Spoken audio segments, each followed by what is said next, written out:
Before the fear begins, hit like and subscribe, don't miss the chills.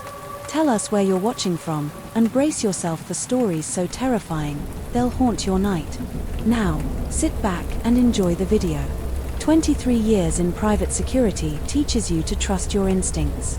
That's what I keep telling myself when I wake up at 3 a.m., the image of that thing's crushed skull still vivid in my mind. I've worked presidential details, managed riot control, handled armed confrontations, but nothing in my training prepared me for what I saw that night on Route 96. My name is Michael Carter. I'm 46, married with 3 kids, and until that night in June 2020, I thought I understood the limits of what was possible in our world. I've spent my career analyzing threats, categorizing dangers into neat boxes: human, environmental, technological. Now, I know there's another category, one they don't cover in any training manual. My wife, Laura, says I changed after that trip. She notices how I check the mirrors more frequently when we drive, how I won't take night shifts anymore unless absolutely necessary.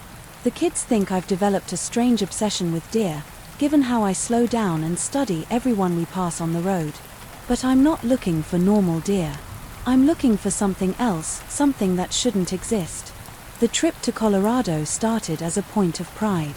My stepdaughter, Emily, who joined the military straight out of high school, had bought her first house. She'd done it entirely on her own, no help from anyone. "Dad," she'd said over the phone, her voice bright with achievement, "I have a guest room with your name on it." Getting time off wasn't easy. Private security work means being available 24/7, especially in today's world. But Laura insisted. "You haven't taken a real vacation in 3 years," she pointed out. "Emily needs to see you're proud of her." So, we planned the trip, me, Laura, and our 2 younger kids, Jake, 12, and Lily, 9. We'd take the travel trailer, make it a proper road trip. The trailer was our home away from home, a 40-foot home on wheels that we'd bought secondhand but maintained meticulously. My F-350 handled the 7,800 pounds like it was nothing, its diesel engine barely noticing the load. The first few days were perfect. We took our time, stopping at quirky roadside attractions, cooking meals in state park campgrounds, telling stories around portable propane fires. Laura mapped our route each morning while the kids spotted license plates from different states. It felt like we were finally having that Norman Rockwell family vacation we'd always talked about. Then, we hit Route 96. The weather changed about 8 hours from Emily's place. We'd been driving through endless fields of corn and wheat, the horizon a perfect straight line under a massive sky. The rain started suddenly, not a gradual build-up, but an instant deluge, like someone had appended a cosmic bucket. Laura offered to drive, but I waved her off. "Get some sleep," I told her. "I caught that nap earlier, and the kids are already out." What I didn't say was that something felt wrong. The rain wasn't natural. It fell too heavily, too consistently, like it was trying to isolate us in our little moving bubble of light and warmth. The trailer's weight became more noticeable as the roads grew slick. I adjusted my speed down to 50, 55, keeping a steady hand on the wheel. Years of defensive driving training kicked in: scan the roads, check the mirrors, maintain awareness of all angles. That training probably saved our lives. It was 3:17 a.m. when I passed the farm entrance. The GPS clock's blue glow was the only clear thing in the darkness. Something stood by the gate, a figure, or maybe multiple figures, blurred together in the rain. My headlights caught it for just a moment, but that glimpse was wrong. The proportions weren't right for any animal I knew, and I grew up hunting in New England. Professional instinct made me check the mirrors. In security, you never focus solely on what's in front of you, threats can come from any direction. The rain made it hard to see clearly, but something moved behind the trailer, not following us exactly, but pacing us, keeping perfect time with our speed. I blinked, and it was gone, just rain and darkness in the mirrors. Then, I looked forward again. It appeared without warning, running parallel to my driver's side window. In 23 years of security work, I've seen death up close: accidents, violence, the aftermath of terrible things. But this was death moving. Death running. Death turning its ruined face to look at me with milky white eyes. The creature's basic shape was deer-like, but wrong in ways that violated natural law. Its grey hide was patchy, revealing something underneath that wasn't muscle or bone, but a writhing darkness that seemed to drink in the rain. The head was partially crushed, as if it had been hit by a truck, but the damage was old, preserved like a museum specimen.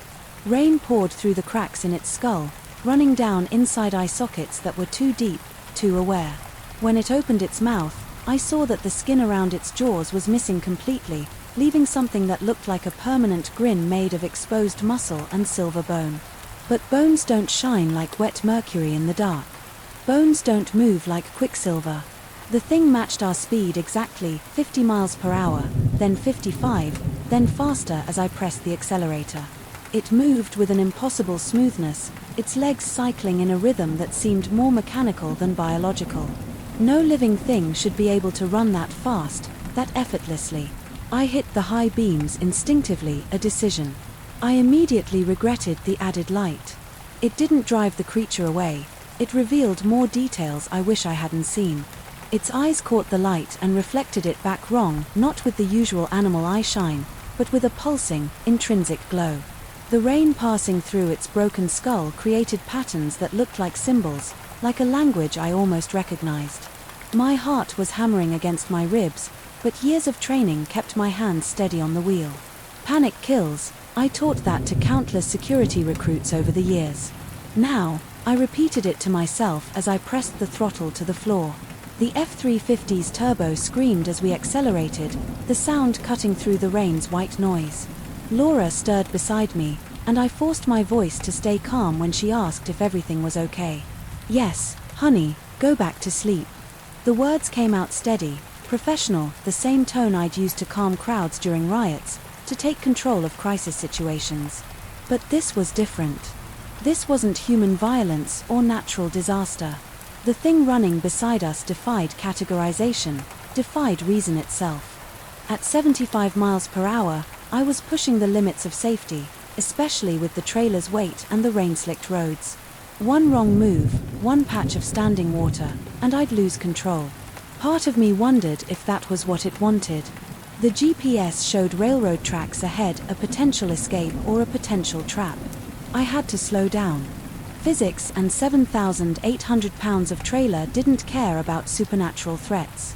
As we decelerated, the creature finally disappeared, melting away like fog in morning sun. The crossing was empty, no trains in sight. I watched the mirrors obsessively as we crossed the tracks, remembering old stories about crossroads being places of power, boundaries between worlds. The rational part of my mind dismissed such thoughts as folklore, but that part had gotten quieter since seeing the thing's broken skull and mercury bones. Laura's casual mention of dreaming about deer sent ice through my veins. Had she seen it too, somehow through the veil of sleep? Or had it touched her dreams, reached into our human world in ways I didn't want to contemplate? I played it off with a joke, but inside, my mind was already dreading the return journey. What were the chances we'd seen a random supernatural entity? No, it had been there for us, for me. The farm entrance, the perfect timing, the way it kept pace, it had been waiting. I made sure we traveled that stretch of Route 96 in broad daylight on our way home. The road looked different, normal, boring, even. The farm entrance was abandoned, its gate padlocked and rusted. No signs of anything unusual. But as we passed, I noticed something that made my blood run cold. There were tracks in the dried mud near the gate, not deer tracks, but something else. The impressions were too deep, too symmetrical, and they seemed to be filled with a liquid that shimmered like mercury in the sunlight. I've changed since that night. Little things at first, avoiding night driving, obsessively checking mirrors, keeping detailed logs of animal behavior along our local roads. The kids notice how I tense up when we pass deer on the highway. Laura sees how I avoid the rain. Sometimes, late at night, I think I see movement in our driveway's puddles after rain, something fluid and silver, like mercury, trying to take shape. The security cameras show nothing, but I've started noting patterns in the weather, in animal behavior, in the strange silences that sometimes fall over our neighborhood. I know what I saw that night, even if it doesn't fit into any rational framework. In security, we're trained to trust our instincts while maintaining objective analysis. That night on Route 96 broke that balance. Now, I know there are things that can't be analyzed, can't be categorized, can't be defended against with any human security measure. Last week, I received a package at my office. Inside was a single deer tooth, metallic grey and slightly luminescent. The postmark said it was from a town along Route 96, but the sender's address doesn't exist. I keep it in my desk drawer, and sometimes, when I'm working late, I swear I can hear it clicking against the wood, like it's counting down to something. The rain falls differently now. Sometimes, in the heavy drops, I see patterns that look like words in a language I'm starting to understand. Part of me hopes I never become fluent, because I know it's still out there, running through the rain on Route 96, waiting for the next traveler. And I know that somewhere, in the deeper darkness behind its broken skull and mercury bones, it remembers me.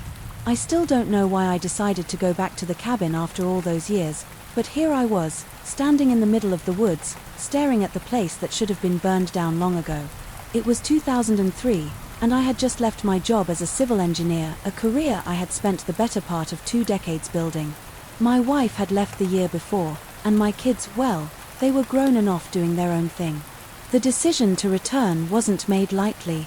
For years, I'd managed to push the memories of this place to the back of my mind, burying them beneath layers of work, family, and the mundane details of everyday life. But now, with my life in shambles and nowhere else to turn, the cabin called to me like a siren song, promising answers to questions I'd long since given up asking. As I stood there, the weight of my duffel bag digging into my shoulder, I couldn't help but feel a sense of unease. The forest around me seemed different somehow. The trees loomed taller, their branches reaching out like gnarled fingers, casting long shadows across the overgrown path. The air was thick with the scent of pine and decay, a reminder of the passage of time and the secrets this place held. I took a deep breath, steeling myself for what lay ahead. The cabin itself looked much as I remembered it, a weathered structure of rough-hewn logs and a sloping roof that had seen better days. The windows were dark, some of them cracked or boarded up, giving the impression of a blind, unseeing face staring out into the wilderness.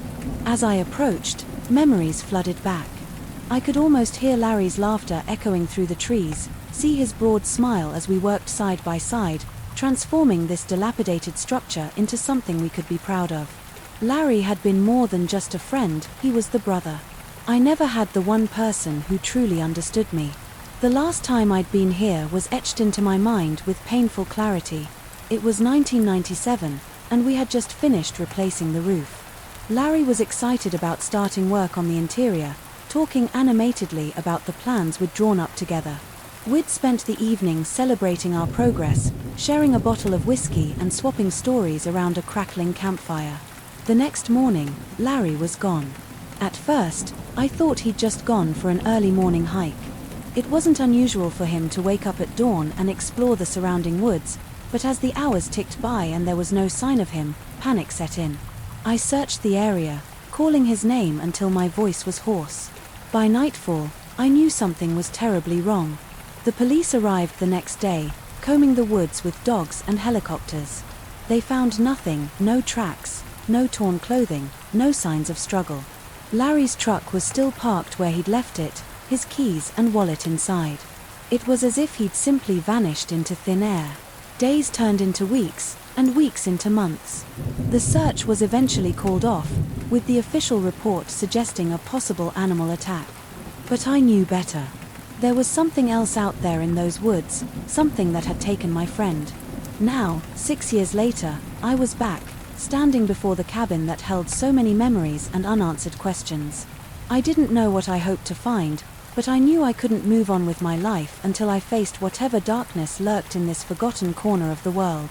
With a heavy sigh, I climbed the creaking steps to the porch and placed my hand on the rough wooden door. The metal of the handle was cold against my skin as I turned it, half expecting it to be locked. To my surprise, it opened easily, swinging inward with a low groan. The interior of the cabin was exactly as we'd left it all those years ago. A thick layer of dust covered every surface, and cobwebs hung from the corners like gossamer curtains. The air was stale and musty, carrying the faint scent of mold and forgotten dreams. I dropped my bag in the corner and took a moment to survey my surroundings. The main room was sparsely furnished, a worn couch pushed against one wall, a rickety table and chairs in the center, and a stone fireplace dominating the far end. To the right, a narrow hallway led to the two small bedrooms and the bathroom we'd never gotten around to finishing. As I stood there, taking it all in, a chill ran down my spine. It wasn't just the cold or the damp that made me shiver. There was something else, a presence I couldn't quite define. It felt as if the very walls of the cabin were watching me, holding their breath, waiting to see what I would do next. I shook off the feeling, chalking it up to nerves and exhaustion from the long drive. There was work to be done if I was going to stay here, even for a few days. I started by opening the windows, letting in some fresh air to chase away the musty smell. Then, I set about clearing away the cobwebs and sweeping the floors, kicking up clouds of dust that danced in the pale afternoon light. As I worked, I couldn't shake the nagging feeling that I was being watched. Every so often, I'd catch movement out of the corner of my eye, only to turn and find nothing there. The shadows seemed to shift and dance, playing tricks on my mind. More than once, I found myself staring out the windows into the surrounding forest, searching for something. By the time the sun began to set, casting long shadows across the cabin floor, I had made some progress. The place looked a little less abandoned, a little more habitable. I brought some basic supplies with me, canned food, bottled water, a camping stove, and I set about preparing a simple meal. As I ate, sitting at the old table Larry and I had built together, I couldn't help but feel a sense of melancholy. This place held so many memories, both good and bad. I could almost hear the echo of our laughter, see the ghost of Larry sitting across from me, his eyes twinkling with mischief as he regaled me with one of his outlandish stories. But those days were gone, swallowed up by the mystery of his disappearance and the years that had passed since. Now, I was alone in this cabin, surrounded by the encroaching darkness of the forest and the weight of unanswered questions. As night fell, I made my way to one of the bedrooms. The old bed creaked under my weight as I lay down, staring up at the ceiling. Despite my exhaustion, sleep eluded me.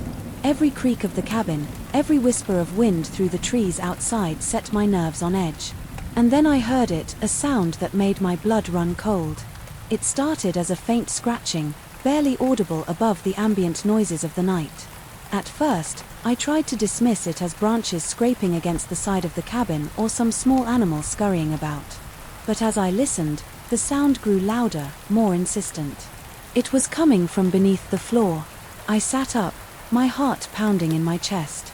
The scratching continued, rhythmic and deliberate, like something dragging itself across the dirt beneath the cabin. It moved slowly, steadily, from one end of the room to the other. I grabbed the flashlight I'd left on the bedside table and swung my legs over the side of the bed. The old floorboards creaked beneath my feet as I stood, and for a moment, the scratching stopped. I held my breath, straining my ears in the sudden silence. Then it started again, closer this time, directly beneath where I stood. I stumbled back, my mind racing. What could it be? A raccoon? A possum? But deep down, I knew it was something else, something larger, something that shouldn't be there. With shaking hands, I made my way out of the bedroom and into the main room of the cabin. The scratching followed, moving beneath the floor, tracking my movements. I fumbled with the door latch, finally managing to wrench it open and stumble out onto the porch. The night air was cold against my skin, and the woods around the cabin seemed to press in, darker and more menacing than before. I swept the beam of my flashlight across the ground, looking for any sign of disturbance, any clue as to what might be making that horrible sound. That's when I saw it, a dark shape slithering back into the shadows beneath the cabin. It was only a glimpse, a fleeting moment before it disappeared, but it was enough to send a jolt of terror through my body. Whatever it was big, much bigger than any animal that should be living under a cabin in these woods. I stood there, frozen, my flashlight trained on the spot where I'd seen the thing disappear. Minutes passed, but there was no further movement, no sound except for the pounding of my own heart. Eventually, the cold night air and the realization of how exposed I was out here on the porch drove me back inside. I locked the door behind me, knowing full well that a simple lock wouldn't keep out whatever was lurking beneath the cabin. Sleep was out of the question now. I spent the rest of the night sitting in a chair in the main room, my back to the wall, flashlight in one hand and Larry's old hunting knife in the other. Every creak, every settling of the old cabin sent a fresh wave of adrenaline through my system. As the first light of dawn began to filter through the windows, I made a decision. Whatever was going on here, whatever had happened to Larry, I wasn't equipped to handle it alone. I needed help, or at the very least, I needed to get out of here and regroup. I quickly packed my things, casting nervous glances at the floor every few seconds. The scratching hadn't returned, but I could feel a presence, a malevolent awareness that seemed to permeate the very air around me. Just as I was about to leave, I heard something outside, a low, guttural sound unlike anything I'd ever heard before. It wasn't a bear or a wolf. This was something else entirely. Against my better judgment, I approached one of the windows and peered out into the clearing in front of the cabin. What I saw there will haunt me for the rest of my days. At first glance, it looked like a large deer standing at the edge of the tree line. But as I focused, I realized how wrong it was. Its limbs were too long, too thin, joints bending at impossible angles. The body was emaciated, with patches of mangy fur clinging to taut, greyish skin. But it was the head that truly chilled me to my core. It was elongated, almost skull-like, with huge black eyes that seemed to absorb the early morning light. As I watched, frozen in horror, its jaw began to open, splitting its face in a grotesque parody of a smile. Row upon row of jagged, uneven teeth gleamed in the pale light. The thing took a step forward, its movements jerky and unnatural, like a marionette being pulled by invisible strings. It cocked its head to one side, those terrible black eyes fixing on me with an intelligence that was unmistakably predatory. I stumbled back from the window, my heart threatening to burst from my chest. The guttural sound came again, louder this time, and I knew the thing had seen me. There was no time to think, no time to plan. I grabbed my bag and ran for the door, praying that my truck would start, that I could get away from this nightmare. As I burst out onto the porch, I saw the creature more clearly. It was larger than I'd first thought, its twisted body easily 7 or 8 feet tall when it reared up on its hind legs. It let out a shriek that sent birds scattering from the trees, a sound that was part animal, part something else, something that had no place in this world. I ran, my feet pounding against the dirt path that led to where I'd parked my truck. I could hear it behind me, its uneven gait crashing through the underbrush. The truck was just ahead, a beacon of hope in this sea of terror. I fumbled with the keys, my hands shaking so badly I could barely get them into the ignition. The engine sputtered once, twice, and I could feel despair welling up inside me. The creature was getting closer, its rasping breath audible even over the pounding of blood in my ears. Finally, mercifully, the engine roared to life. I threw the truck into gear and stomped on the gas, tires spinning in the loose dirt before finding purchase. As I sped away, I caught one last glimpse of the thing in my rearview mirror. It stood at the edge of the clearing, its misshapen head swiveling to follow my escape, those black eyes boring into me even from a distance. I drove for hours, not daring to stop, not even sure where I was going. My mind raced, trying to make sense of what I'd seen, what I'd experienced. Was this the thing that had taken Larry?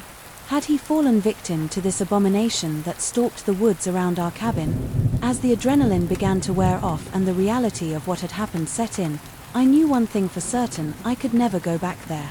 Whatever secrets the cabin held, whatever answers might be hidden in those woods, they weren't worth the price. But even as I put miles between myself and that place, I couldn't shake the feeling that it wasn't over. The memory of those black eyes, that twisted smile, would stay with me forever.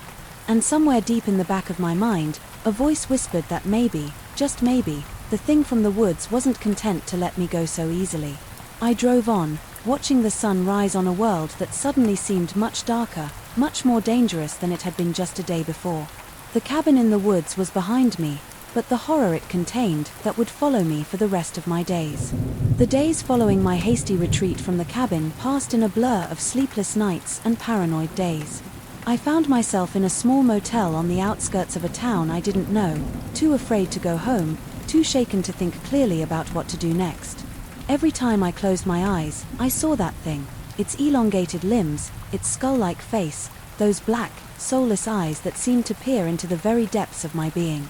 The sound of its shriek echoed in my ears, jolting me awake in a cold sweat night after night. I knew I should report what I'd seen, tell someone about the horrors lurking in those woods, but who would believe me? I could barely believe it myself, and I'd seen it with my own eyes. The local authorities had already written off Larry's disappearance as an animal attack or a tragic accident. They'd never accept the truth that there was something out there, something that defied explanation. As the initial shock began to wear off, my mind turned to Larry. Had he encountered that creature on the morning he disappeared? Had he been taken, dragged off into some dark burrow beneath the forest floor? The thought of my friend suffering at the hands of that abomination made me sick to my stomach. But there was something else nagging at me, a detail that I couldn't quite shake: the cabin itself. It had been untouched all these years. No one had been there since Larry's disappearance. Yet, it felt alive somehow, as if it had been waiting for me to return. I spent hours poring over my memories of the place, trying to recall every detail, every odd occurrence from our time there. Had there been signs that we'd missed, warnings we'd ignored in our enthusiasm to create our woodland retreat? Slowly, fragments began to surface. I remembered the unease I'd felt when we first found the cabin, how Larry had dismissed it as nothing more than woods jitters. There were the strange markings we'd found carved into some of the trees surrounding the property, symbols neither of us recognized but which we'd assumed were the work of previous owners or local kids. And then there were the dreams. In the weeks leading up to Larry's disappearance, I'd been plagued by nightmares of dark, twisting tunnels and the sound of something massive moving just out of sight. I'd written them off as stress from the renovation work, but now, as these memories surfaced, a terrible realization began to dawn on me. What if it wasn't just coincidence that had led us to that cabin? What if something had drawn us there, lured us in like flies to a spider's web? The thought sent a fresh wave of terror through me. If that was true, then Larry's disappearance wasn't just a tragic accident, it was orchestrated, planned by whatever malevolent force called those woods home. And now, it had its sights set on me. I spent the next few days in a state of constant vigilance, jumping at every shadow, every unexpected sound. The motel room became my fortress, the blinds drawn tight, the door triple-checked each night. But even here, surrounded by the trappings of civilization, I couldn't shake the feeling that I was being watched. It was on the fourth night that the dream started. I found myself back at the cabin, but it was different somehow, larger, more twisted, its angles all wrong in a way that hurt my eyes to look at.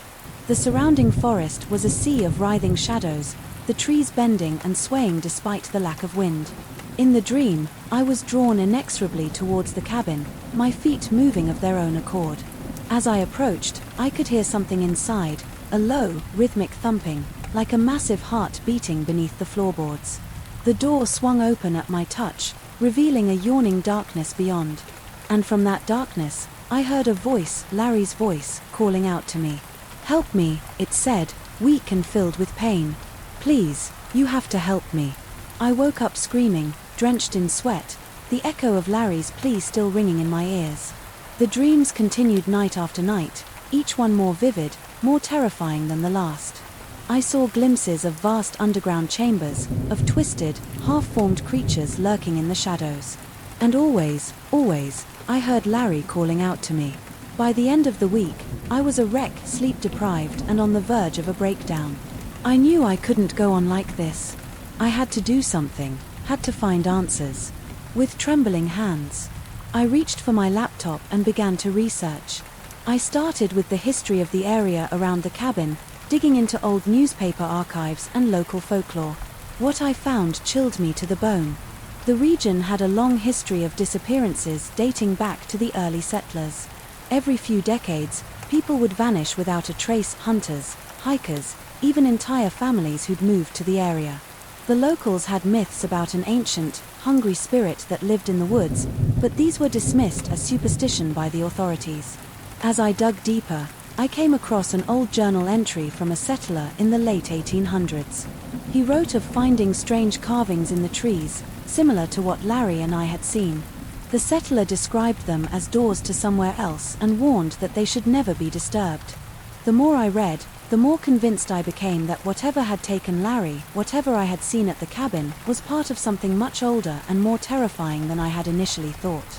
But knowledge, it seemed, came with a price. The next night, my dreams took on a new, horrifying clarity. I found myself in a vast cavern beneath the cabin, the walls pulsing with an otherworldly light. Before me stood the creature I had seen in the clearing, but it was different now, larger, more fully formed, its black eyes gleaming with malevolent intelligence. And there, held in its twisted limbs, was Larry. He looked at me, his eyes filled with a mixture of hope and terror. "You came back," he said, his voice barely a whisper. "I knew you would." I tried to run to him, to help him, but I couldn't move. The creature's gaze held me paralyzed. "Your friend has been most helpful," it said, its voice a cacophony of whispers and screams. "But we need more. We need you." I woke up with a start, my heart pounding, the creature's words still echoing in my mind. As I sat there in the darkened motel room, trying to calm my racing thoughts, I realized something that made my blood run cold. The voice in my dream, it had been the same voice I'd heard scratching beneath the cabin floor. Whatever this thing was, it had been toying with me from the start. The dreams, the visions, maybe even my decision to return to the cabin, it had all been orchestrated by this entity. But why? What did it want from me? As the first light of dawn began to filter through the blinds, I made a decision. I couldn't run anymore. Whatever was happening, whatever had taken Larry, I had to face it. I had to go back to the cabin. This time, though, I wouldn't go unprepared. I spent the next day gathering supplies, holy water from a local church, silver crosses, sage for burning. I didn't know if any of it would work against whatever dwelled in those woods, but it made me feel better to have some form of protection. I also reached out to a local paranormal investigator I'd found online. Her name was Maggie, and though she was skeptical of my story at first, something in my voice must have convinced her of my sincerity. She agreed to meet me at a diner near the forest the next day. That night, as I packed my bags and prepared for the journey back to the cabin, I felt a strange mix of terror and determination. I didn't know what awaited me in those woods, but I knew I had to face it, for Larry's sake and for my own. As I drifted off to sleep, my last thought was of the cabin, waiting for me in the darkness of the forest. And somewhere, in the depths of my mind, I could hear the sound of something scratching. Scratching ever closer. The meeting with Maggie the next morning was both a relief and a source of new anxiety. She was younger than I'd expected, probably in her early 30s, with sharp green eyes that seemed to look right through me as I recounted my experiences at the cabin. "I've heard stories about those woods," she said after I'd finished, her voice low and serious. "Most of it I dismissed as local superstition, but what you're describing, it fits with some of the older legends." She pulled out a worn, leather-bound book from her bag and flipped it open. There are tales of an ancient entity that lives beneath the forest floor. The Native Americans in this area had a name for it that roughly translates to the hunger that walks. They believed it could take many forms and that it fed not just on flesh, but on fear and despair. I felt a chill run down my spine as she spoke. It matched too closely with what I'd seen, what I'd felt in that place. "The good news," Maggie continued, "is that if these legends are true, the entity can't just take anyone it wants. It needs an invitation of sorts, a willingness on the part of its victim to be taken." "But Larry didn't invite it," I protested. "He would never." Maggie held up a hand to stop me. "Not consciously, no. But fear, desperation, even a moment of weakness can be enough. And you said you both felt uneasy when you first found the cabin, right? Yet you stayed on. On some level, you both chose to remain in its domain." The implication of her words hit me like a physical blow. Had we unknowingly invited this horror into our lives? Had our determination to make the cabin our own somehow given this thing power over us? "So, what do we do?" I asked, trying to keep the tremor out of my voice. Maggie's expression was grim. I took another step forward, Maggie's grip on my arm tightened like a vice. "Don't," she hissed, her voice trembling but firm. "It's not him. It's a trick. This thing feeds on your emotions, your guilt, your hope. If you go down there, you're playing right into its hands." I hesitated, torn between the desperate need to save Larry and the chilling realization that Maggie might be right. The creature's black, soulless eyes locked onto mine, and I felt a wave of nausea as its twisted smile widened, revealing rows of jagged, needle-like teeth. Larry's form in its arms flickered, like a mirage, and for a brief moment, I saw through the illusion, his face contorted into something inhuman, his eyes hollow and lifeless. Maggie yanked me back, her voice sharp and urgent. "We need to stick to the plan. If we're going to stop this thing, we have to be smart. It wants you to go down there. Don't give it what it wants." I nodded, forcing myself to look away from the hole, from the creature, from the twisted image of Larry. My heart was pounding, and my hands were shaking, but I knew she was right. This thing was manipulating me, using my memories, my guilt, to lure me in. I couldn't let it win. Maggie pulled a small, intricately carved wooden box from her bag. Inside was a series of vials filled with strange, shimmering liquids and powders. She began to chant under her breath, her voice low and steady, as she sprinkled the contents of one vial in a wide circle around us. The air seemed to hum with energy, and the whispering voices grew louder, more frantic, as if the entity was trying to break through whatever barrier Maggie was creating. The creature in the hole let out a guttural growl, its form shifting and writhing as it began to climb out, its elongated limbs scrabbling at the edges of the hole. The pulsing light from below grew brighter, casting grotesque shadows on the walls of the cabin. The temperature dropped sharply, and I could see my breath fogging in the air. Maggie's chanting grew louder, more insistent, and she handed me a small, silver dagger. "If it gets too close, use this. It's been blessed and infused with protective herbs. It won't kill it, but it might buy us some time." I gripped the dagger tightly, my knuckles white. The creature was fully out of the hole now, its grotesque form towering over us. Larry's image was gone, replaced by the thing's true form, a nightmarish amalgamation of flesh and shadow, its body constantly shifting and changing, as if it couldn't decide what it wanted to be. Maggie finished her chant and slammed the wooden box shut. The air around us seemed to solidify, and the creature hesitated, its head tilting as if confused. Maggie took a deep breath and stepped forward, holding up a small, ornate mirror. "By the power of the elements and the spirits that guard this world, I banish you back to the darkness from whence you came," she shouted, her voice ringing with authority. The creature let out an ear-splitting shriek, its form writhing and twisting as if in pain. The mirror in Maggie's hand began to glow, and a beam of light shot out, striking the creature square in the chest. It staggered back, its claws scrabbling at the light as if trying to tear it away. "Now!" Maggie yelled, her voice strained. "Help me push it back." I didn't hesitate. I lunged forward, the silver dagger in my hand, and drove it into the creature's side. It howled in rage, its black eyes burning with hatred as it turned its gaze on me. But I didn't stop. I pushed with all my strength, forcing it back toward the hole. Maggie's light grew brighter, and the creature's form began to dissolve, its flesh melting away like wax under a flame. With one final, deafening scream, the creature toppled back into the hole, its form disintegrating into a cloud of black smoke. The pulsing light from below flared once, then went out, plunging the cabin into darkness. For a moment, there was silence. Then, with a loud crack, the hole in the floor sealed itself, the warped floorboards snapping back into place as if nothing had ever been there. Maggie and I stood there, breathing heavily, the weight of what we'd just done settling over us. The cabin felt different now, lighter, as if a great burden had been lifted. But I knew it wasn't over. Not really. The thing from the woods was still out there, somewhere, and it wouldn't forget us. Maggie put a hand on my shoulder, her face pale but determined. "We did what we could," she said quietly. "But this isn't the end. We need to be ready. It'll come back." I nodded, my grip tightening on the silver dagger. "Then we'll be ready," I said, my voice steady despite the fear still gnawing at the edges of my mind. "For Larry. For everyone it's taken. We'll stop it." Maggie gave me a grim smile. "Together."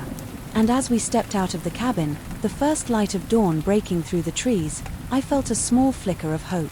We had faced the darkness and survived. And if it came for us again, we'd be ready. I stood there, frozen, the weight of the moment pressing down on me. The flower swayed gently in the breeze, its petals catching the sunlight filtering through the trees. Maggie was a few feet away, her back turned as she checked the wards, unaware of what I was experiencing. I didn't call out to her. This felt private, sacred, like a final gift from Larry himself. The warmth on my shoulder lingered for a moment longer, and then it was gone. The forest seemed to exhale, the air lighter, the shadows less oppressive.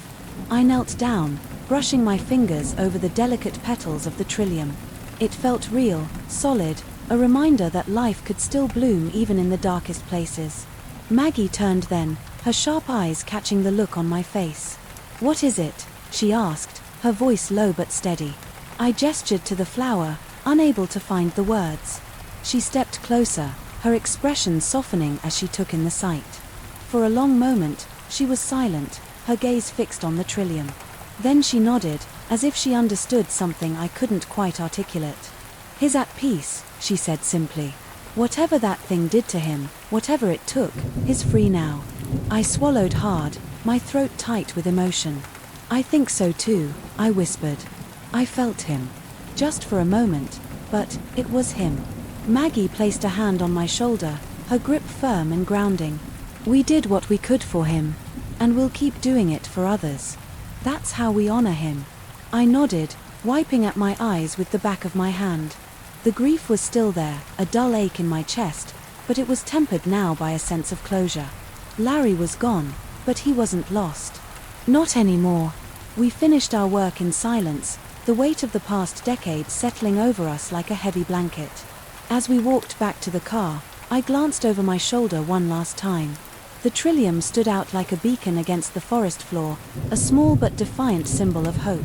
The drive back was quiet, but it was a comfortable silence, the kind that comes from shared understanding. Maggie broke it first, her voice thoughtful. "You know, we've done good work. Not just here, but everywhere. We've made a difference." I glanced at her, surprised by the note of pride in her voice. Maggie wasn't one for sentimentality. "We have," I agreed. "But there's still so much out there. So much we don't understand. And we'll keep learning," she said firmly. "We'll keep fighting. That's what we do." I smiled faintly, her words stirring something deep inside me. She was right. This wasn't just about Larry anymore, or even about the cabin. It was about protecting people, about standing against the darkness. It was a purpose, a calling, and one I wouldn't trade for anything. As we pulled onto the highway, the forest fading into the distance behind us, I felt a strange sense of calm. The road ahead was uncertain, filled with dangers and mysteries we couldn't yet imagine. But for the first time in a long time, I felt ready to face it. Larry's memory would always be with me, a guiding light in the darkness. And as long as I carried that, I knew I could keep going. For him, for Maggie, for everyone who had been touched by the things that lurked in the shadows. The world was darker than I had once believed, but it was also filled with moments of light, of hope. And as long as those existed, I would keep fighting. For Larry. For all of us. I wish I had been even more prepared. The trip started like any other, excitement, laughter, and the familiar hum of tires on asphalt as we left the city behind. The air grew crisper as we climbed into the mountains, the scent of pine and earth filling the car. My father-in-law led the way in his truck, his decades of experience evident in the way he navigated the winding roads. My brothers-in-law followed in their own vehicles, and I brought up the rear, my Land Cruiser packed to the brim with gear. We reached the trailhead just as the sun was beginning to dip below the horizon. The plan was to hike a few miles in, set up camp, and spend the next few days exploring the area. The first night was uneventful, filled with the usual campfire stories and the comforting sounds of the forest. But even then, I couldn't shake the feeling that something was off. The woods felt different, quieter, as if the animals were holding their breath. The next morning, we split up to cover more ground. My father-in-law and one of my brothers-in-law went to scout a nearby ridge, while the other brother-in-law and I headed deeper into the forest to look for a rumored hot spring. That's when things started to go wrong. The trail we were following seemed to vanish. One moment, it was there, clear and well-marked. The next, it was gone, swallowed by the undergrowth. We tried to retrace our steps, but the landscape didn't make sense. The trees looked different, the rocks out of place. It was as if the forest itself had shifted around us. Then the noises started. At first, they were faint rustling in the bushes, the snap of a twig. We chalked it up to wildlife, but the sounds grew louder, more deliberate. My brother-in-law joked about Bigfoot, but his laughter was strained. I gripped my rifle tighter, my instincts screaming that something was wrong. By the time we realized we were being followed, it was too late. The forest seemed to close in around us, the trees pressing closer, the shadows deepening. The noises became a cacophony, guttural growls, high-pitched screeches, and something that sounded almost like laughter. We ran, but the forest seemed to stretch endlessly, every path leading us in circles. When we finally stumbled into a clearing, we thought we were safe. But that's when we saw it. A figure, tall and impossibly thin, its limbs too long, its face a blank mask. It moved in ways that defied logic, its body twisting and contorting as it stepped closer. My brother-in-law froze, his face pale, but I raised my rifle and fired. The sound echoed through the trees, but the creature didn't stop. It didn't even flinch. We ran again, this time with no sense of direction, no thought beyond escape. The forest seemed alive, the trees reaching for us, the ground shifting beneath our feet. I don't know how long we ran, but by the time we collapsed, exhausted and terrified, we were alone. The creature was gone, the forest silent once more. We found our way back to camp hours later, battered and shaken. My father-in-law took one look at us and knew something had happened. We tried to explain, but the words felt inadequate. How do you describe the indescribable? How do you make sense of something that defies all logic? We packed up and left that night, the mountains looming behind us like a warning. I haven't been back since, but the memory of that trip haunts me.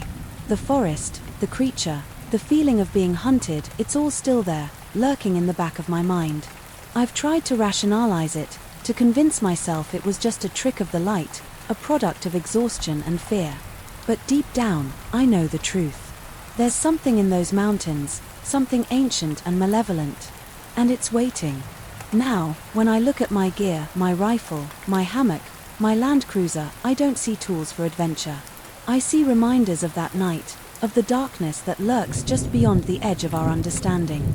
I still love the outdoors, but that love is tempered now, shadowed by the knowledge that some places are better left unexplored. And yet, despite everything, I can't shake the feeling that the forest isn't done with me. That one day, it will call me back. And when it does, I'll have to decide whether to answer. I hit it. I don't know. The thing moved so fast, so unnaturally, that it was hard to tell. One moment it was there, a shadowy mass of limbs and shifting camouflage, and the next it was gone, vanishing into the trees with a sound that was half snarl, half scream. The forest fell silent again, but the tension in the air was palpable, like the calm before a storm.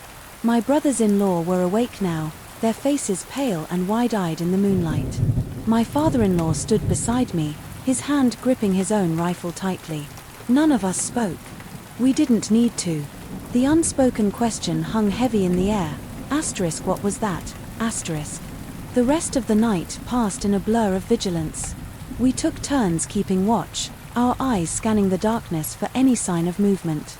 The forest seemed to hold its breath, the usual nighttime sounds absent, as if even the animals were afraid. The moon hung high and cold, casting long shadows that seemed to shift and writhe when you looked at them too long.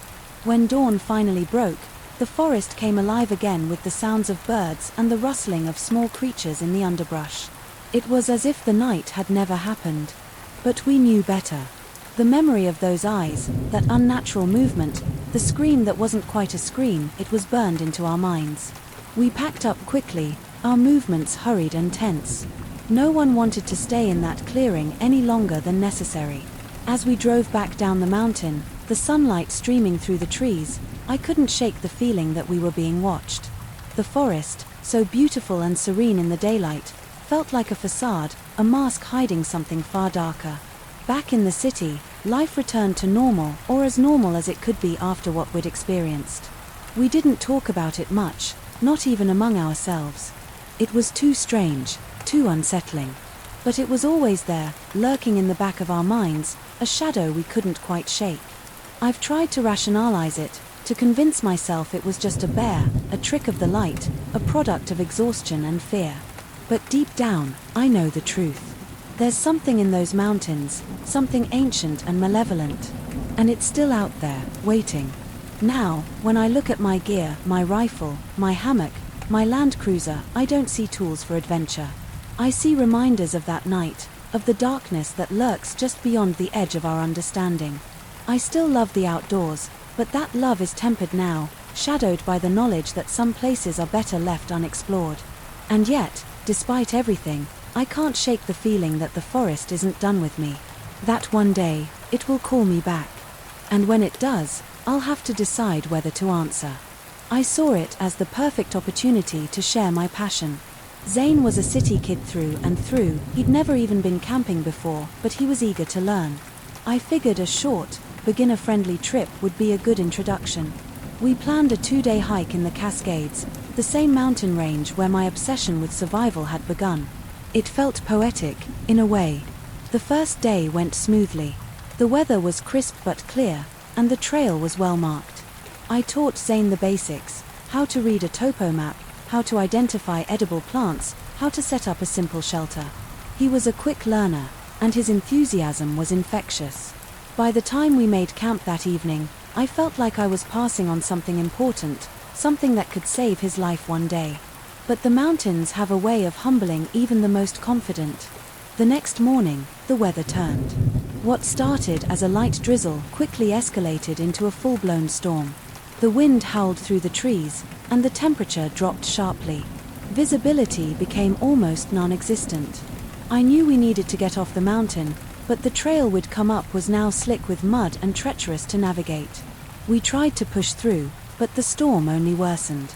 The rain turned to sleet, and the wind made it impossible to hear each other without shouting. Zane was struggling, his inexperience showing in the way he slipped and stumbled on the uneven terrain. I realized then that I'd made a mistake.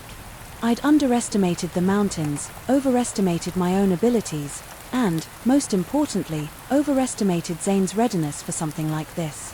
We needed to find shelter, and fast. I remembered a cave I'd spotted on the map during my planning, about a mile off the main trail. It wasn't ideal, but it was our best chance. We fought our way through the storm, the wind biting at our faces and the sleet stinging like needles. By the time we reached the cave, we were both soaked to the bone and shivering uncontrollably. The cave was small but dry, and we huddled together for warmth. I started a fire using the waterproof matches I always carried, and we stripped off our wet layers to dry them. Zane was quiet, his usual enthusiasm replaced by a shell-shocked silence. I felt a pang of guilt. This wasn't the adventure I'd promised him. The storm raged on for hours, and as the daylight faded, I realized we wouldn't be able to make it back to the trailhead that night. We'd have to spend another night in the mountains. I rationed our food and water, trying to keep our spirits up, but the weight of my mistake hung heavy in the air. The next morning, the storm finally broke. The sun peeked through the clouds, and the forest seemed to exhale in relief. We packed up our gear and made our way back to the trailhead, the ground still slick but manageable. The hike out was quiet, both of us lost in our thoughts. When we finally reached the parking lot, Zane turned to me and said, "That was intense." He paused, then added, "But I think I get it now. Why you love this stuff. It's not about being in control. It's about learning how to survive when you're not." His words stuck with me. I'd always thought of survival as a skill, something you could master with enough practice. But Zane was right. It wasn't about control. It was about adaptability, about finding a way to keep going even when everything went wrong. That trip changed me. It reminded me that no matter how much I learned, the mountains would always be bigger, wilder, and more unpredictable than I could ever be. It taught me humility, and it taught me the importance of knowing your limits and the limits of those around you. I still love the wilderness, but I approach it differently now. I'm more cautious, more aware of the risks. And I've made it a point to teach others not just the skills they need to survive, but the respect they need to stay safe. Because in the end, the mountains don't care how confident you are. They'll test you, break you, and, if you're lucky, teach you something about yourself in the process. I immediately began planning an introductory trip. Olympic National Park seemed perfect. Its diverse terrain would provide excellent teaching opportunities, and its November weather would add an edge of challenge without being unnecessarily dangerous. Zane was an ideal student, athletic, attentive, and genuinely interested in learning. During our preparation sessions, he absorbed everything from basic knot tying to fire starting techniques. We spent hours going over maps, discussing contingency plans, and practicing essential skills in the campus courtyard. I planned everything meticulously. My pack contained redundant gear to accommodate a novice, extra fire-starting materials, additional emergency supplies, and backup navigation tools. I'd even brought some commercial camping food alongside our foraging supplies, wanting to ease Zane into the experience rather than throwing him straight into primitive survival. The weather forecast showed typical November conditions for the Olympic Peninsula, temperatures in the low 40s, high humidity, and a constant chance of rain. Nothing we couldn't handle with proper preparation and equipment. We left campus Friday afternoon, my truck loaded with gear and our spirits high. The 2-hour drive to Olympic National Park gave me time to continue Zane's education, explaining how to read weather patterns and terrain features. The November sky hung low and grey, promising the kind of misty conditions typical of the Pacific Northwest. By the time we reached the trailhead, a heavy fog had settled in, transforming the familiar forest into something more primordial. Massive spruce trees loomed through the mist like ancient pillars, their upper branches lost in the low clouds. The temperature hovered around 40 degrees, cold enough to demand respect, but not enough to pose a serious threat to properly equipped hikers. My first mistake was starting late. The WAN November sun was already declining by the time we shouldered our packs. I knew better. One of the fundamental rules of wilderness survival is to allow enough daylight for proper camp setup. But we were too excited to wait until morning. The trail conditions deteriorated quickly as we moved deeper into the park. Recent rains had left the ground soft and treacherous. Every step required careful attention, the kind of focus that draws your awareness down to a small circle of immediate concerns. Maybe that's why we didn't notice the silence sooner. About 2 hours in, I realized I couldn't remember the last time I'd heard a bird call. The forest had gone quiet in a way that felt unnatural. Even the wind seemed muted, as if something was dampening all sound. Years of training had taught me to pay attention to these subtle warnings. When the forest goes silent, it usually means a predator is nearby. We needed to make camp before full darkness, and I spotted a massive spruce about 100 yards off trail that would provide natural shelter. I knew we were breaking park rules by going off trail, but I'd done it before without issues. The tree's splayed branches created a cathedral-like space beneath, protected from the worst of the weather. Working quickly in the fading light, I taught Zane the basics of shelter construction. We gathered spruce boughs for bedding, positioned tarps for maximum protection, and created a small fire pit where the smoke would disperse through the branches. The process took longer than usual as I explained each step. Night fell faster than it should have, the fog seeming to thicken and pull the darkness down with it. As I demonstrated fire-starting techniques to Zane, I noticed how our voices seemed to stop dead in the air, as if the fog itself was swallowing the sound.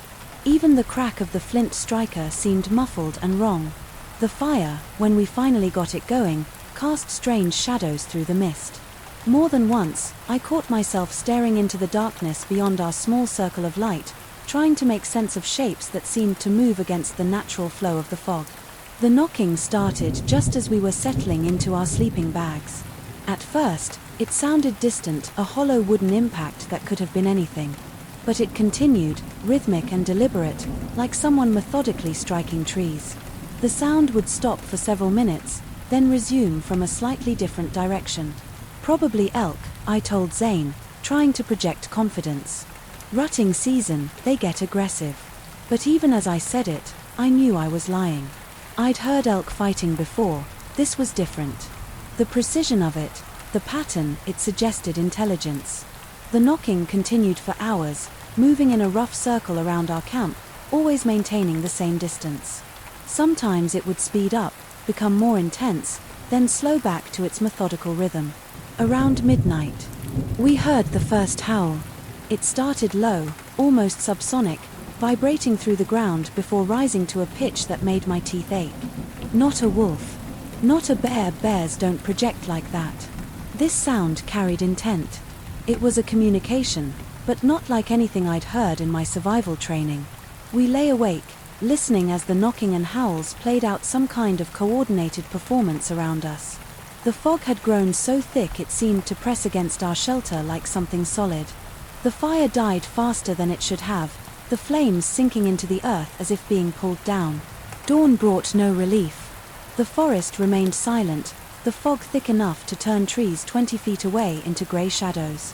We packed quickly, both stealing glances into the murk around us. Several times, I thought I saw movement, something large moving with deliberate slowness between the trees, but when I looked directly, there was only mist. We hiked hard that day, following game trails that paralleled the marked path. I kept checking my compass, making sure we maintained our general direction. The fog never fully lifted, creating a closed-in feeling that made every tree look identical. By mid-afternoon, we reached the Grey Wolf River, its surface dark and fast-moving. The spot seemed perfect for a camp, clear sight lines along the bank, plenty of driftwood for shelter, good fishing potential. We were about 200 yards off the main trail, but I figured that was safe enough. The first rock caught me completely off guard. It sailed past my head with frightening speed, larger than my fist, and splashed into the river before I could process what had happened. Another one narrowly missed Zane. Then the stench hit us, a wall of putrid air that combined decay, musk, and something chemical.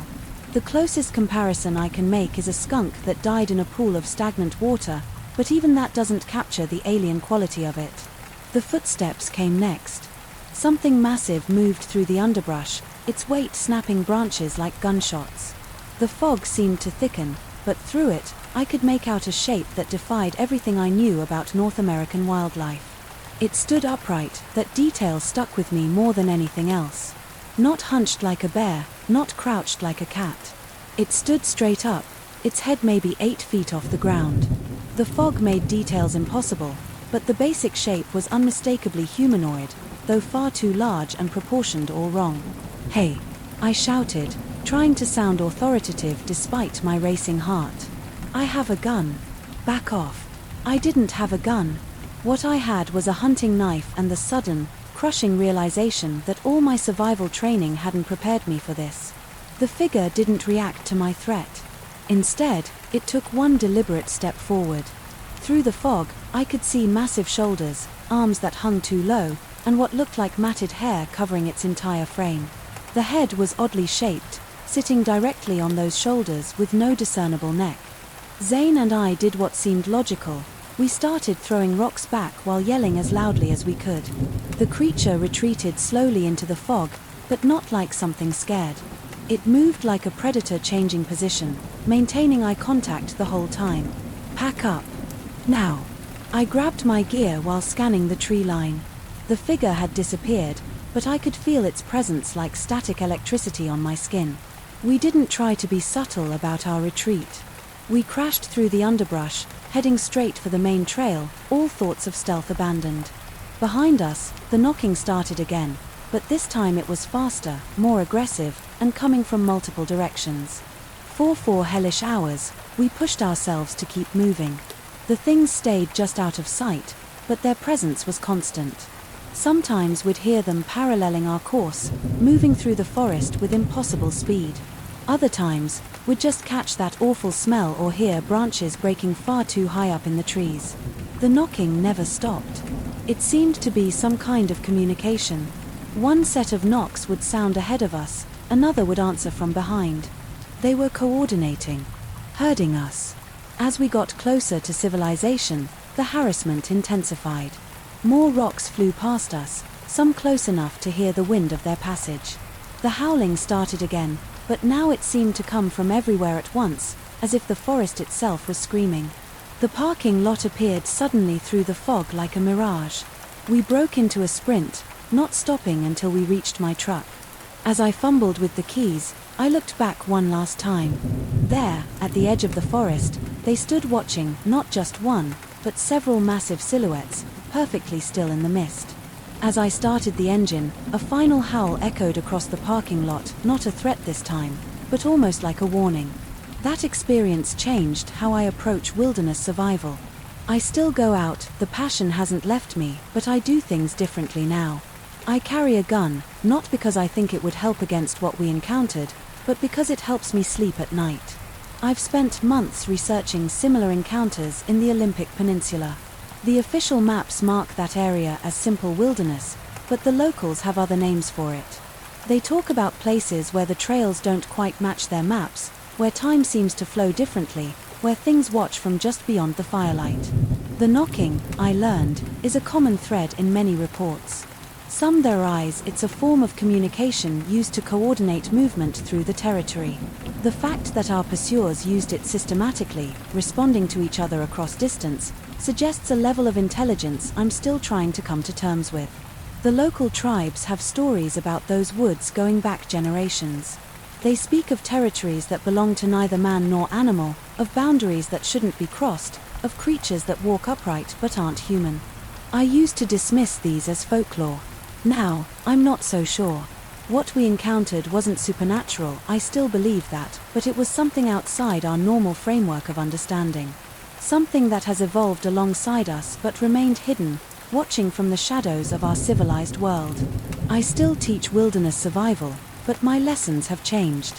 I teach people to read the forest's warnings, to understand that silence has meaning, that some territories aren't meant for us.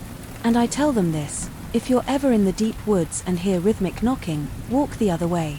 If you smell something that makes your nose burn and your eyes water, run. And if the fog rolls in and you see something standing upright that's too tall to be human, don't try to be brave. Just get out. Because not everything that walks in those woods follows the rules we understand, and sometimes the most important survival skill is knowing when you're not welcome. The wilderness is vast and ancient, and we understand so little of what lives in its deeper shadows. Some questions are better left unanswered. Some territories are better left unexplored. But sometimes, in my dreams, I still hear that knocking, and I wonder if somewhere in those misty woods, they're waiting for us to venture off the trail again.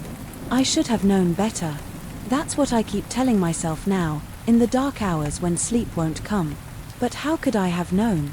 Sometimes I think the whole universe conspired to put me in that bathroom that night, to make me witness something that shouldn't exist in our world. It started innocently enough. My best friend, Rachel, texted me on a Thursday afternoon, family camping trip this weekend. Mom says you can come. Please say yes. I still have that text saved. Sometimes I stare at it, wondering how different my life would be if I'd made up some excuse, if I'd stayed home that weekend. But I didn't.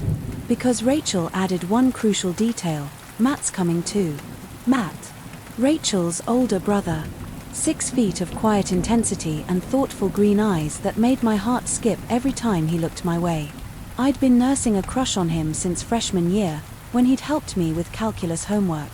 Now, as a senior, he was even more impossible to ignore. Obviously yes, I texted back, already imagining cozy campfire conversations and maybe, just maybe, a moment alone with Matt under the stars. Mom was surprised when I volunteered to go camping. I'd always been more of an indoor girl, more comfortable with books and Netflix than hiking and mosquitoes. But she helped me pack, lending me her old sleeping bag and a flashlight that had seen better days. Take my jacket, too, she insisted, holding out her thick winter coat. September nights get cold in the mountains. I declined, showing her the cute oversized sweater I'd picked out. I'll be fine, Mom. We're not going to the Arctic. Another decision I'd regret. The Mitchells picked me up Friday afternoon in their weathered Suburban. Rachel's parents up front, Rachel in the middle row with me, and Matt in the back with the camping gear. I tried not to be too obvious about watching him in the rearview mirror, the way his dark hair fell across his forehead as he read something on his phone. The drive took us north into the mountains, leaving our small town behind. Rachel chatted excitedly about her plans for s'mores and ghost stories, but I was distracted by the changing landscape. The trees seemed to press closer to the road as we climbed, their shadows deepening despite the afternoon sun. Pinewood Campground was popular. Rachel's dad had to reserve spots months in advance. But something about it felt off from the moment we arrived. The sun was setting, painting the sky in bruised purples and sickly oranges. The trees here were old, their branches twisting together overhead to form dark archways. Other campers were scattered throughout the grounds, but they seemed oddly distant. They'd wave when we passed, but their smiles didn't quite reach their eyes. Their voices carried strangely in the cooling air, conversations becoming distorted and unintelligible. We set up camp in a clearing that felt exposed despite being surrounded by trees. 3 tents, one for Rachel's parents, one for storage, and one for us 3 teenagers. Under normal circumstances, sharing a tent with Matt would have been the highlight of my weekend. Now, looking back, I wonder if that arrangement wasn't somehow deliberate, if something wanted us together that night. The temperature dropped rapidly after sunset. Rachel's mom made hot chocolate, but even clutching the warm mug, I couldn't stop shivering. I'd stubbornly stuck to my cute camping outfit, ripped jeans, and that oversized sweater that now seemed pathetically inadequate. "Cold?" Matt asked, noticing my trembling hands. He offered me his jacket, and for a moment, everything felt perfect. The jacket smelled like him, pine needles and that subtle cologne he wore. Our fingers brushed as he helped me put it on, and I swear I felt electricity. But then, I saw something move in the darkness beyond our campfire's light, just a quick shadow, there and gone, but wrong somehow. Too tall, too fluid in its movement. "Did you see that?" I asked. Matt followed my gaze. "Probably just a deer. They get pretty bold around campsites." But his voice held a note of uncertainty that made my skin crawl. The bathroom situation was the first real red flag. Rachel's dad explained it was a 15-minute walk each way, following a path marked by blue reflectors. "Always go with a buddy," he insisted, even during the day. Looking at that path disappearing into the darkness, I understood why.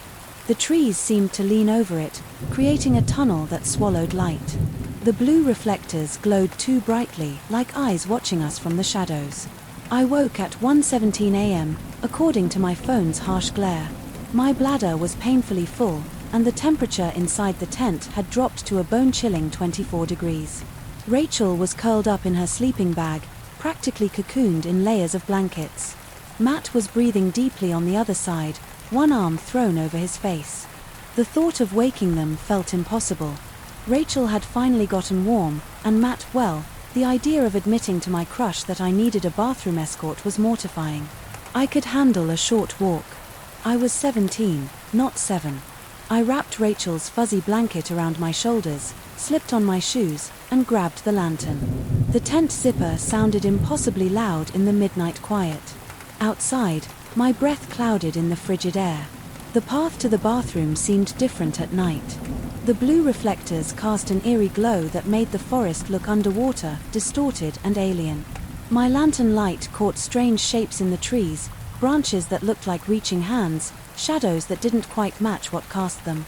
The first twig snap came from my left, sharp as a gunshot in the silence. I swung my lantern toward the sound, but the light seemed to bend around whatever was there, leaving only darkness. My heart started to pound, but I told myself it was just wildlife.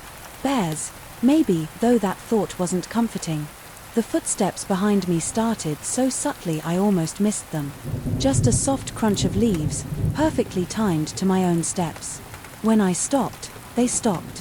When I moved, they moved, always maintaining the same distance. I broke into a run, abandoning all pretense of bravery. The thing behind me ran too. Its movements were unlike anything I'd ever heard, too fluid, too rhythmic, like it had too many legs moving in perfect synchronization. The bathroom building appeared ahead, its fluorescent lights humming in the darkness. I crashed through the door, slamming it behind me and engaging the old metal lock. My reflection in the mirror showed a terrified girl with wind-burned cheeks and wild eyes. That's when I saw the foot. It wasn't a human foot. It couldn't be. Too long. Too pale. Like something that had never seen sunlight. The toes were wrong, too many joints, too much flexibility as they gripped the dirty tile floor. The toenails were black with dirt or decay, and the skin was mapped with cuts that leaked something darker than blood. "What are you doing in the woods at this time?" The voice was female but wrong, like someone reading from a script in a language they didn't quite understand. The words came out with odd emphases, consonants too sharp, vowels too long. I couldn't speak. My throat had closed up, survival instinct shutting down everything but the most essential functions. Run. Hide. Survive. Let us play a game, Shannon. My name. My actual name. Which I hadn't told anyone at the campground. The foot took a step forward, and I heard something wet sliding against the stall door. Would you rather die in the woods, or die right here? The stall door clicked open. What emerged wasn't human. It had a woman's shape but all wrong, limbs too long, joints bending in impossible directions. Its skin was the color of mushrooms that grow in the dark. And its face was mine. A perfect copy, but with eyes that glowed that same sickly blue as the path reflectors. I ran. Somewhere, in the rational part of my mind, I knew running barefoot through a forest at night was suicide. But that part wasn't in control anymore. Pure animal instinct drove me forward, branches whipping my face and thorns tearing at my feet. The thing followed. Its laughter echoed from multiple directions at once. Sometimes it seemed to come from ahead of me, sometimes behind, sometimes from the canopy above. The trees themselves seemed to reach for me, branches snagging my clothes and hair. Shannon, it called. My name, stretching into something unrecognizable. Don't you want to play? I ran until my lungs burned and my legs shook. Somewhere along the way, I lost Rachel's blanket and one of my shoes. Blood from my cut feet left a trail, but I couldn't stop. The thing's laughter grew closer, accompanied by a wet sliding sound like raw meat being dragged across bark. I don't remember finding the tent. One moment I was running through the darkness, the next I was diving through the zippered opening, collapsing between Matt and Rachel's sleeping forms. They didn't wake, didn't even stir. Later, I would wonder if they had been drugged somehow, kept asleep by whatever haunted those woods. The thing's laughter faded but didn't quite disappear. It lingered at the edge of hearing, mixing with the wind in the trees. I lay there until dawn, shivering despite the blankets I piled on, watching shadows move against the tent walls. We left the next morning. I made up an excuse about feeling sick, and Rachel's parents were surprisingly quick to agree. As we packed up, I noticed things I'd missed in the twilight of our arrival. The other campers were gone, all of them, leaving without a trace. The path to the bathroom seemed shorter in daylight, taking barely 5 minutes to walk. And my reflection wasn't quite right anymore. Sometimes, when I catch a glimpse of myself in mirrors or windows, my face seems to shift for a moment. My eyes glow blue. My smile stretches too wide. Rachel doesn't remember that night. Neither does Matt. When I tried to tell them what happened, their eyes went glassy and distant, and they changed the subject. I found Rachel's blanket on my doorstep a week later, neatly folded and smelling of decay. Sometimes my phone lights up at 1:17 a.m. with texts from numbers that don't exist. Ready to play again? The woods miss you. Would you rather? I've learned to sleep with the lights on, to avoid mirrors at night, to never, ever go camping again. But sometimes, in my dreams, I'm back in that bathroom. Only this time, when the stall door opens, the thing wearing my face isn't alone. Matt and Rachel are there too, their bodies twisted into impossible shapes, their faces perfect copies, but wrong. So wrong. And they're all wearing my smile. I found a note in my jacket pocket yesterday. Matt's jacket. The one I never returned. The paper was damp, the ink running like fresh blood. The game isn't over, Shannon. In the woods or in the bathroom, you still have to choose.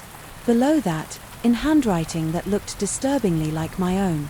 See you at the next camping trip. People often romanticize growing up in the wilderness.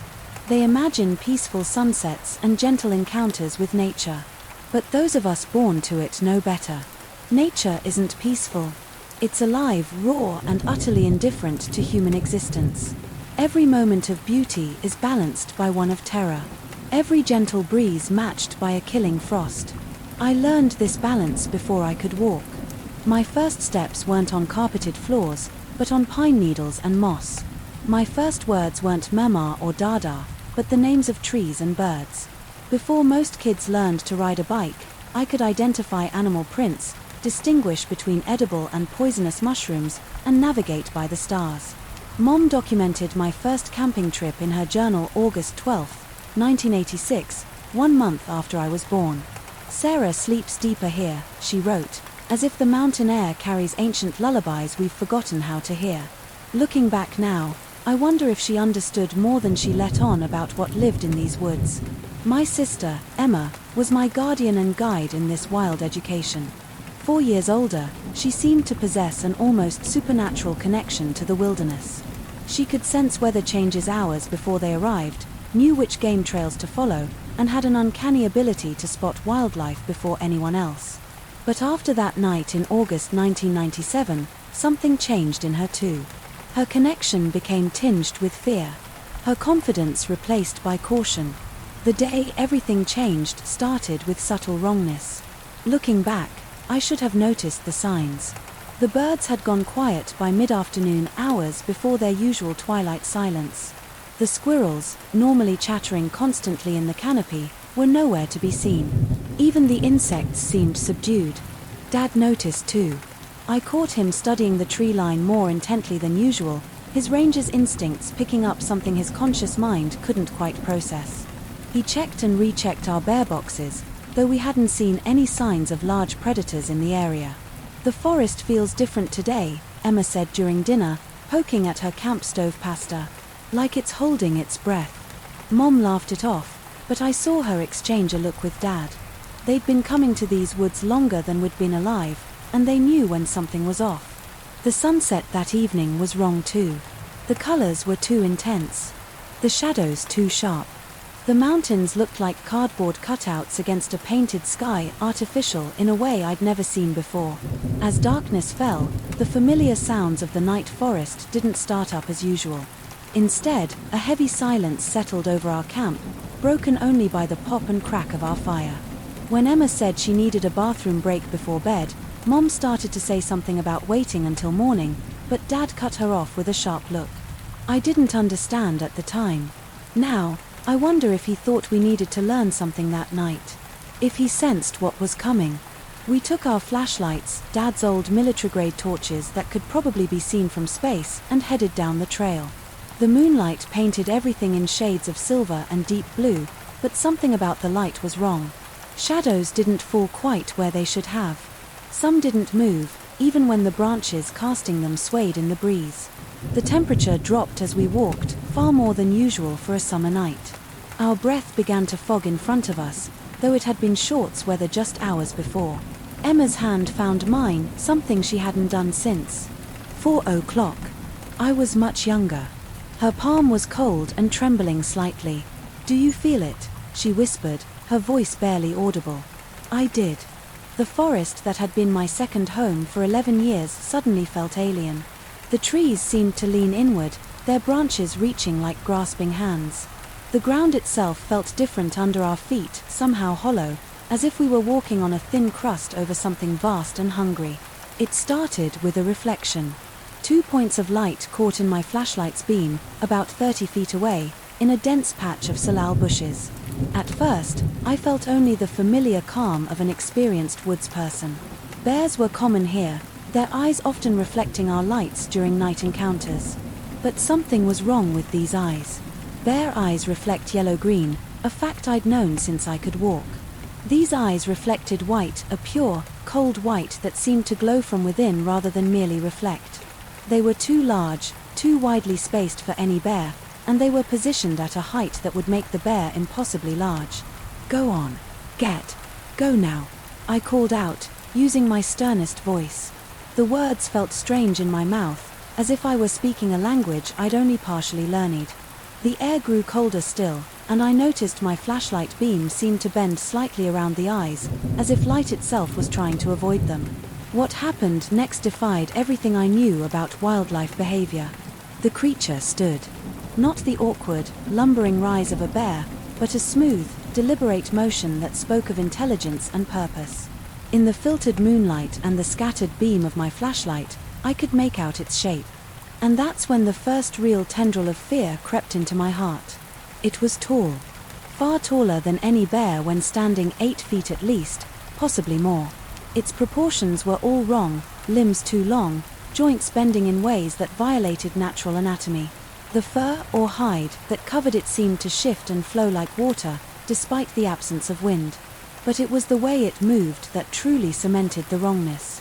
Bears walking upright are clumsy, ungainly. This thing moved with fluid grace, each step precise and deliberate. As it turned to walk away, it kept those luminous eyes fixed on us, its head rotating farther than any natural neck should allow. Emma's grip on my hand had become painful. "Sarah," she whispered, her voice shaking. "That's not a bear." The creature paused at the edge of our flashlight beams. For a moment, it seemed to grow larger, its outline becoming indistinct, as if it were expanding into dimensions we couldn't quite perceive. Then it made a sound. Not a growl or a roar, but something like wooden wind chimes playing a melody in reverse.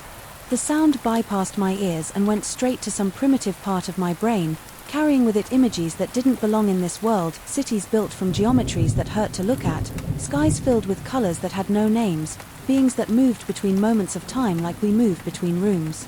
"You shouldn't be here," it said.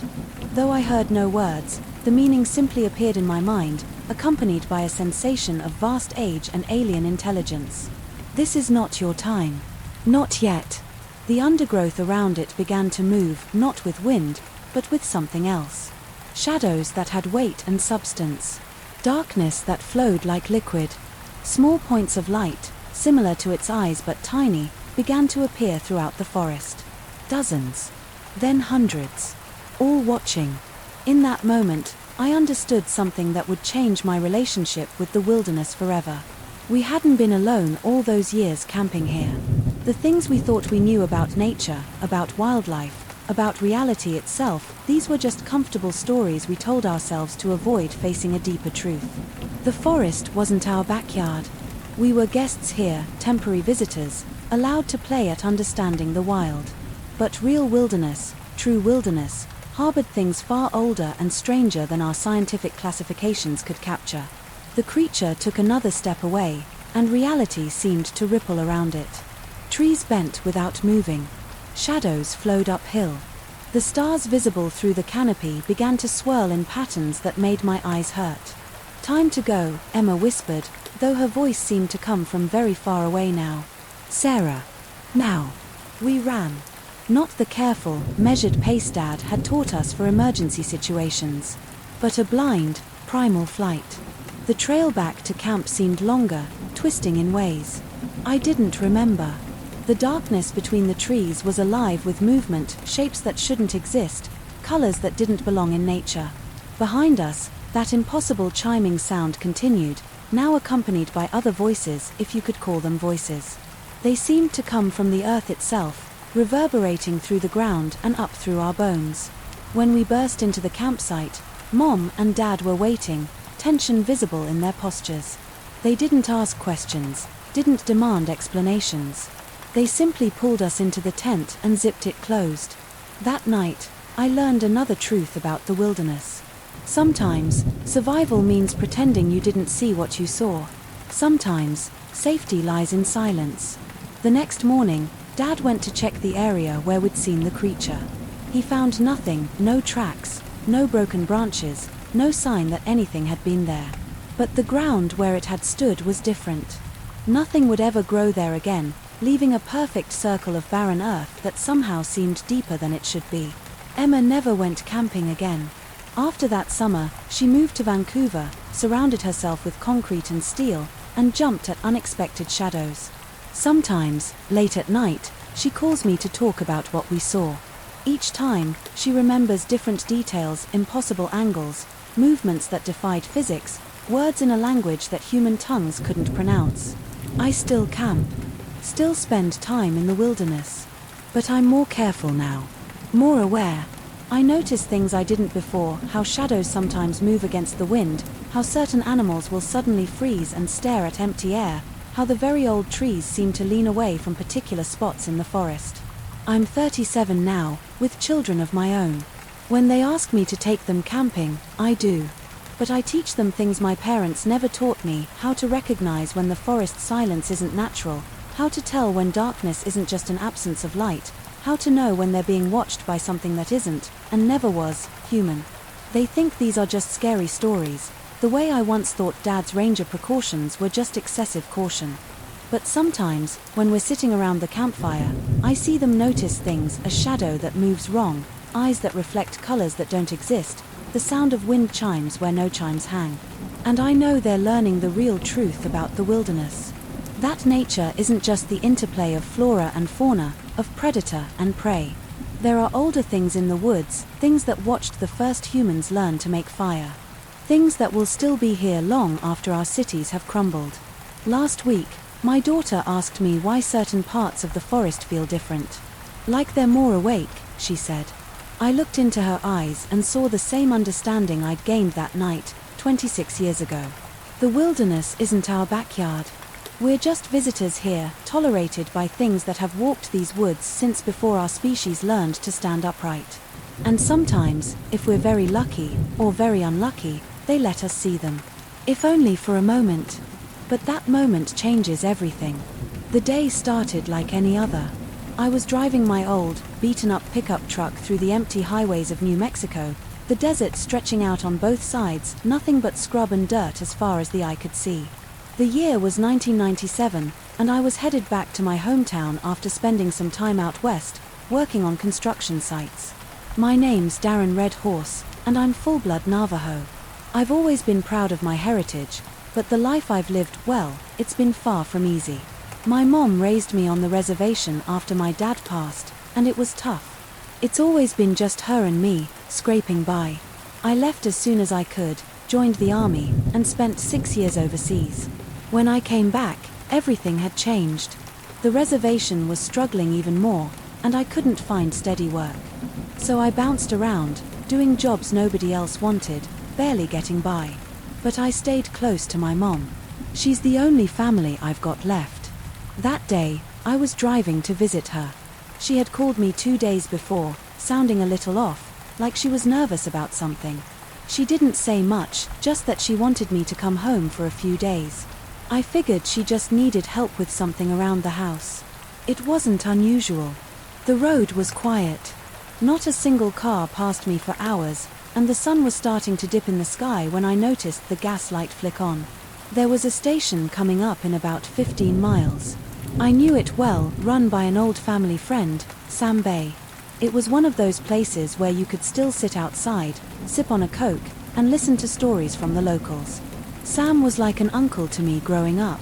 As I drove, my mind wandered to the stories Sam used to tell. He was a repository of Navajo legends, always ready with a tale about skinwalkers, shapeshifters, or other creatures that lurked in the shadows of our world. I used to love those stories as a kid. But after what I'd seen in the army, I'd come to realize that the real monsters in this world were human. The desert seemed to stretch on forever, the heat shimmering off the asphalt, creating mirages in the distance. I rolled down the windows, letting the warm air whip through the cab of the truck. The radio crackled with static, picking up fragments of a news broadcast talking about cattle mutilations in the area. I fiddled with the dial, trying to get a clearer signal, but gave up after a few minutes. As I approached the gas station, a sense of unease began to creep over me. Maybe it was the isolation, or maybe it was something else, but I couldn't shake the feeling that something was off. The station came into view, a lone outpost in the vast expanse of the desert. Sam's old pickup was parked out front, a layer of dust on the windshield. But there was no sign of life. I pulled into the station, the gravel crunching under my tires. The place seemed deserted. Sam wasn't there, which was unusual. He was always out front, ready to greet customers with a smile and a story.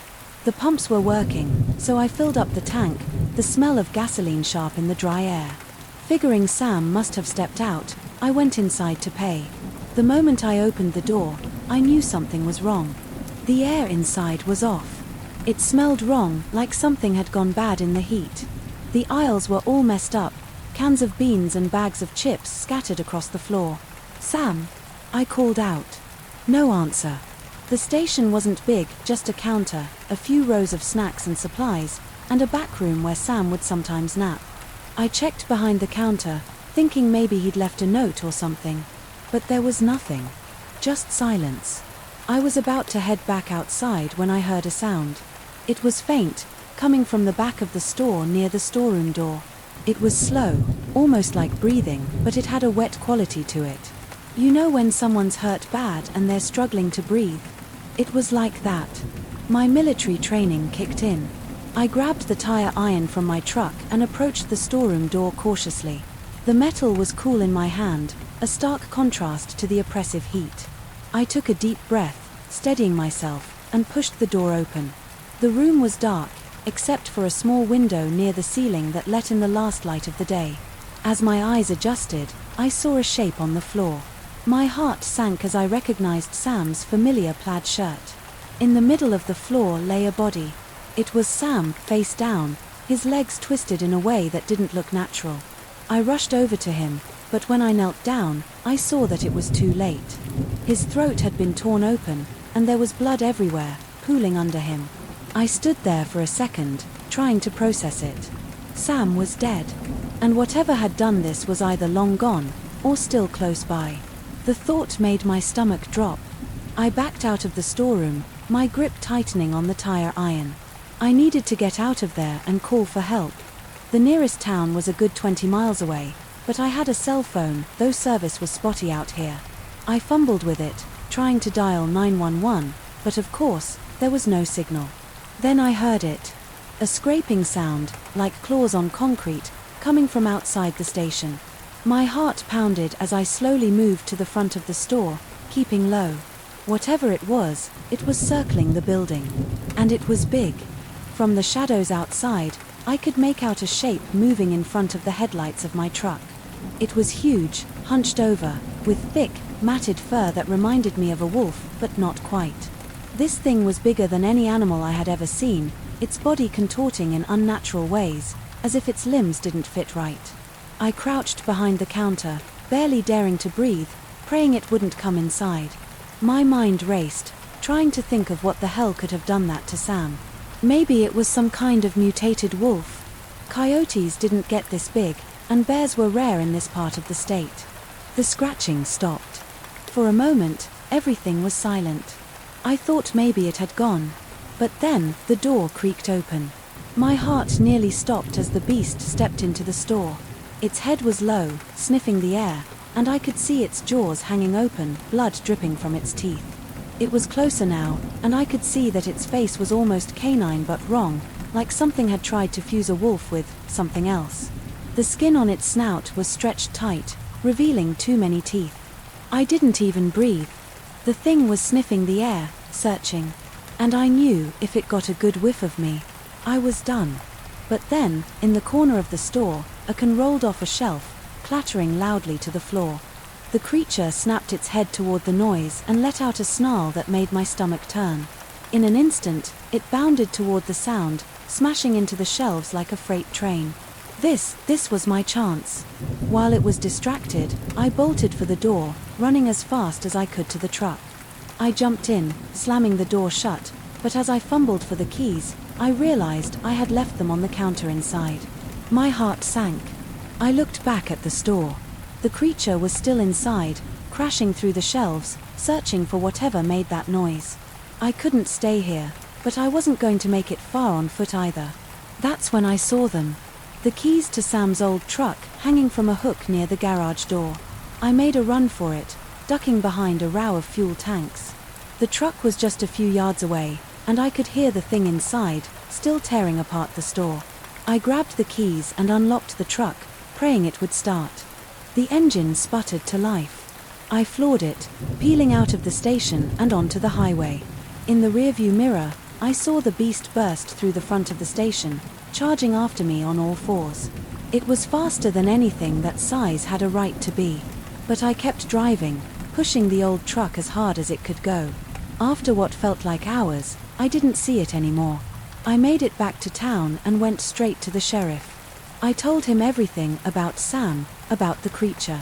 But when they sent a team out to the station the next day, all they found was Sam's body. The thing was gone. They believed me, though. The sheriff, a Navajo man himself, said he had heard stories from the old-timers about creatures like this. Things that didn't belong to this world. He didn't give it a name. And I didn't ask. I haven't been back to that part of the desert since. But sometimes, when the wind howls at night, I swear I can hear that creature snarl. And I wonder if it's still out there, waiting. The days that followed, I couldn't shake the memory of what I'd seen. The image of that creature, its unnatural form and blooded maw, haunted my dreams. I stayed with my mother, helping her around the house as I had originally planned. But my mind was elsewhere. She could tell something was wrong. "Darren," she said one evening as we sat on the porch, watching the sun set over the desert. "What's troubling you? You've been different since you got here." I wanted to tell her everything. But how could I explain what I'd seen? How could I put into words the horror of finding Sam's body, of being hunted by something that shouldn't exist? Instead, I just shook my head. "It's nothing, Mom. Just tired from the drive." But she knew better. She always did. She reached out and took my hand, her skin weathered and wrinkled but still strong. "There are things in this world that we don't understand, son.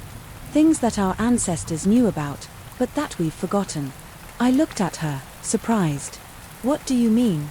She sighed, her eyes distant. "Your grandfather used to tell stories about shapeshifters, skinwalkers. I always thought they were just tales to scare children. But now, I'm not so sure." A chill ran down my spine. "Mom, what are you saying?" She squeezed my hand. "I'm saying that whatever you saw out there, whatever happened to Sam, it might be connected to something old. Something that's been asleep for a long time." I wanted to dismiss her words, to chalk it up to superstition. But after what I'd seen, I couldn't. "What woke it up?" I asked, my voice barely above a whisper. She shook her head. "I don't know. But there have been signs. The cattle mutilations. Strange tracks in the desert. People going missing. Something is stirring out there, Darren. And I'm afraid it's only the beginning." Digging for answers. The next day, I decided to do some digging. If what my mother said was true, if there really was something out there, connected to our old stories, I needed to know more. I started at the local library, poring over old newspapers and books on Navajo legends. As I researched, a pattern began to emerge. Every few decades, there would be a spike in strange occurrences. Livestock found torn apart. Hikers disappearing without a trace. Sightings of creatures that didn't match any known animal. And each time, the incidents would cluster around certain areas of the desert. One name kept coming up. Chaco Canyon. An ancient site, sacred to the Pueblo people, with a history stretching back over 1,000 years. According to the legends, it was a place of power. A gateway between worlds. I remembered visiting Chaco Canyon as a kid, marveling at the ancient structures and intricate petroglyphs. But now, thinking about those ruins in the context of what I'd seen, a new fear gripped me. What if those ancient people had built those structures, not just as homes or ceremonial sites, but as a way to contain something? My research led me to an old man named John Sosi, a tribal elder known for his knowledge of the old ways. I found him living on the outskirts of town, in a small house surrounded by juniper trees. When I told him what I'd seen, he nodded gravely. "We have a name for creatures like the one you described," he said, his voice rough with age. "We call them Yinaldlushi, skinwalkers. But this one sounds different. Older, more powerful. What is it?" I asked. John's eyes met mine, and I saw fear there. "There are some things, Darren, that are better left unnamed. Naming them gives them power. But I can tell you this. What you encountered is a guardian of sorts. A protector of ancient places and old magic. And if it's awake and hunting, then something has disturbed its rest. Chaco Canyon." I said the words without thinking. John's expression darkened. And that's when I knew. Whatever was happening, it wasn't over yet. Ancient guardians. I could stop them. John's eyebrows shot up. "How do you know about that?" I explained my research, the patterns I'd found. John listened intently, his expression growing more troubled with each word. "You're on dangerous ground, Darren," he said when I finished. "But you might be right. There's been talk of a new development project near Chaco Canyon, some big corporation wanting to build a resort or something. If they've disturbed something they shouldn't have. He trailed off, but I understood the implication. Whatever I'd encountered at Sam's gas station might just be the beginning. Armed with this new information, I knew I couldn't sit back and do nothing. Whatever was happening, whatever had been awakened, it was connected to my people, to our land. I had a responsibility to do something about it. I told my mother I was heading back out west for work. But the truth was, I was going back to where it all started. Back to Sam's gas station. And from there, to Chaco Canyon.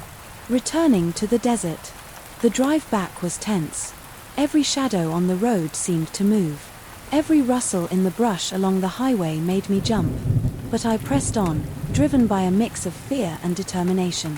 When I reached Sam's station, the place was deserted. Yellow police tape fluttered in the wind, and the front of the building was still smashed in from where the creature had burst through. I parked a little way down the road and approached on foot, my heart pounding. The inside of the station was a mess, dried blood staining the floor where Sam had fallen. I stood there for a moment, remembering my old friend, and silently promised him that I'd get to the bottom of this. As I turned to leave, something caught my eye. There, half hidden under a fallen shelf, was a scrap of paper. I picked it up, my hands shaking slightly. It was a receipt, but not from the gas station. It was from a construction company, Red Rock Development Corp., and it had an address near Chaco Canyon. This had to be connected to what John had told me about the development project. I pocketed the receipt and headed back to my truck. As I drove toward Chaco Canyon, the sun began to set, painting the desert in shades of red and gold. I knew I was driving toward danger, toward something ancient and powerful that had already killed once. But I also knew I didn't have a choice. Whatever was out there, whatever had been awakened, it was a threat to everything and everyone I cared about. As the first stars appeared in the darkening sky, I gripped the steering wheel tighter. I didn't know what I'd find at Chaco Canyon, but I was determined to face it. For Sam. For my people. For the desert itself. The landscape became increasingly rugged, the road winding through towering mesas and deep arroyos. The ancient structures of the ancestral Puebloans loomed in the distance. The full moon hung low in the sky, casting long shadows across the desert floor. I parked my truck near the visitor center, which was closed at this late hour. The silence was oppressive, broken only by the occasional cry of a coyote in the distance. I grabbed my flashlight and a backpack with some water and supplies, then set out toward the heart of the ruins. The great houses of Chaco Canyon stood like sentinels in the moonlight. Pueblo Bonito, the largest of the structures, was a maze of stone walls and empty windows. As I walked through the ancient city, I couldn't shake the feeling that I was being watched. I pulled out the receipt from Sam's gas station and studied the address again. The construction site should be just beyond the protected area of the park. As I hiked in that direction, I noticed something odd. There were fresh tire tracks in the dirt, leading off the main road and into a narrow canyon. Following the tracks, I soon came upon a shift camp. Construction equipment sat idle in the moonlight, and a few temporary buildings had been set up. But something was wrong. The camp was deserted, and there were signs of a struggle. Overturned chairs, scattered papers. And was that blood on the ground? My heart raced as I investigated further. In one of the buildings, I found a stack of documents, plans for a resort complex, environmental impact studies. And my blood ran cold. There was a map of the canyon. Certain areas were marked in red. One of them corresponded to where Sam's gas station had been. Suddenly, a low growl broke the silence. I spun around, my flashlight beam cutting through the darkness. There, at the edge of the camp, stood the creature. It was even more terrifying than I remembered. In the moonlight, I could see that its fur was patchy, revealing leathery skin underneath. Its eyes glowed with an unnatural yellow light. I backed away slowly, my mind racing. The creature took a step forward, its massive claws leaving deep gouges in the earth. Then, to my horror, it began to change. Its form shifted and twisted, becoming more humanoid. Within moments, a man stood where the beast had been.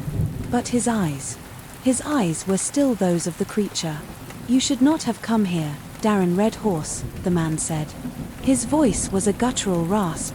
I stood frozen, unable to comprehend what I was seeing. The man, or creature, I wasn't sure what to call it anymore, took another step toward me. How do you know my name? I managed to ask, my voice shaking. The being tilted its head, a gesture that was disturbingly inhuman, despite its now human form. I know many things, Darren. I have watched your people for centuries. I have protected these lands since before your ancestors first set foot here. My mind reeled. This thing, this shapeshifter, was claiming to be some kind of ancient guardian. Protected? I spat out. You killed Sam. You've been terrorizing people. A look of what might have been sadness crossed the being's face.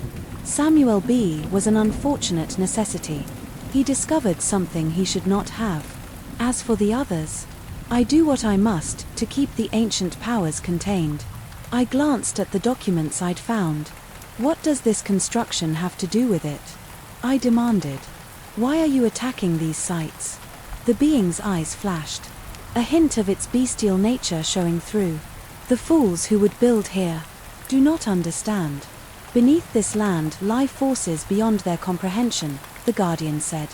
The great houses, the kivas, they were not just dwellings and ceremonial sites. They were prisons, Darren. Prisons for things that should never again walk this earth. A chill ran down my spine. I remembered John T's words about Chaco Canyon being a gateway between worlds. I swallowed hard. What kind of things?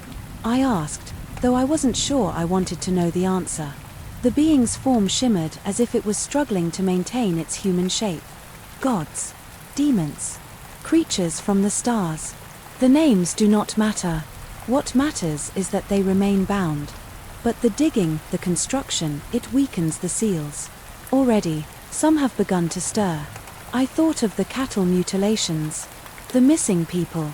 That was you, I whispered. Trying to stop the construction. The being nodded. I am the last of the guardians, Darren. The old ways are forgotten. The rituals to keep the bindings strong, lost to time.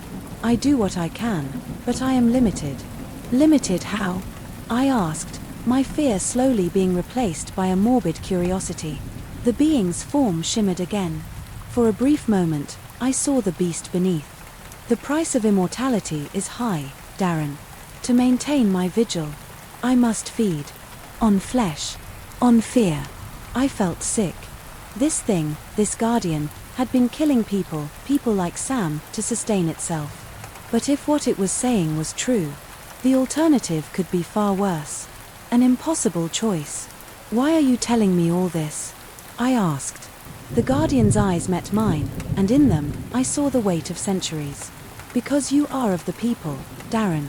You carry the old blood. And because I am tired. So very tired. As the implications of the Guardian's words sank in, I felt the weight of an impossible decision settling on my shoulders. This being, this shapeshifter, had killed my friend. It had terrorized my people for who knows how long. Every instinct told me it was a monster that needed to be stopped. But if it was telling the truth, if it really was the only thing standing between our world and forces of unimaginable horror, I clenched my fists. What do you want from me? I asked, my voice barely above a whisper. The Guardian's form shimmered again, shifting between shapes, a coyote, an eagle, a bear, before settling back into human form.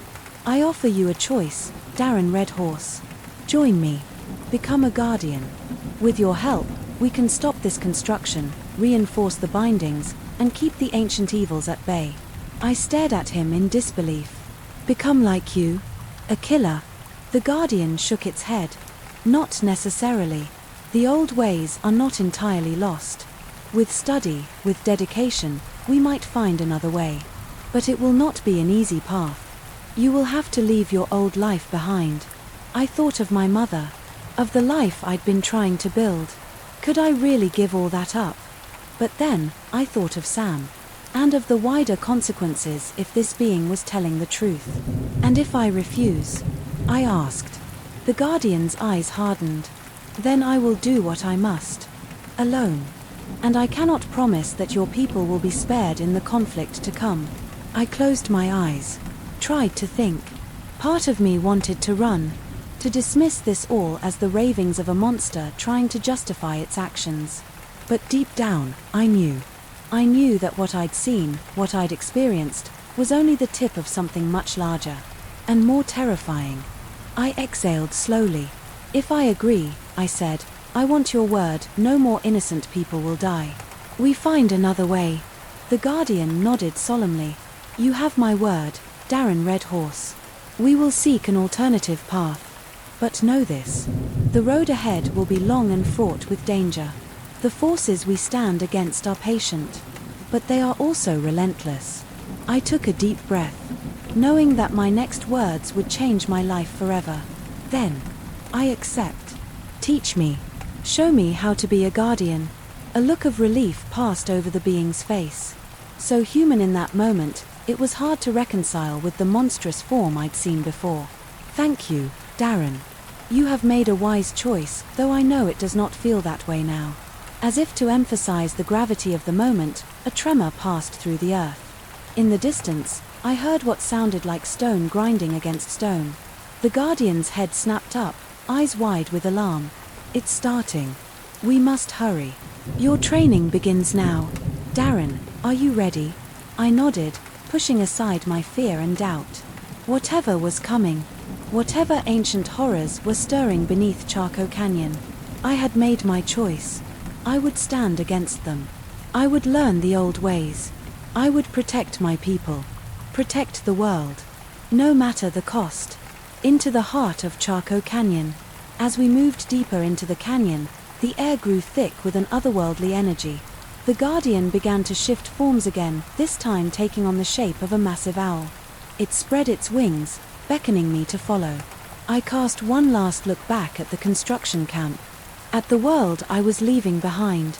Then, steeling myself for whatever lay ahead, I followed the Guardian, into the heart of Chaco Canyon, towards a destiny I could never have imagined.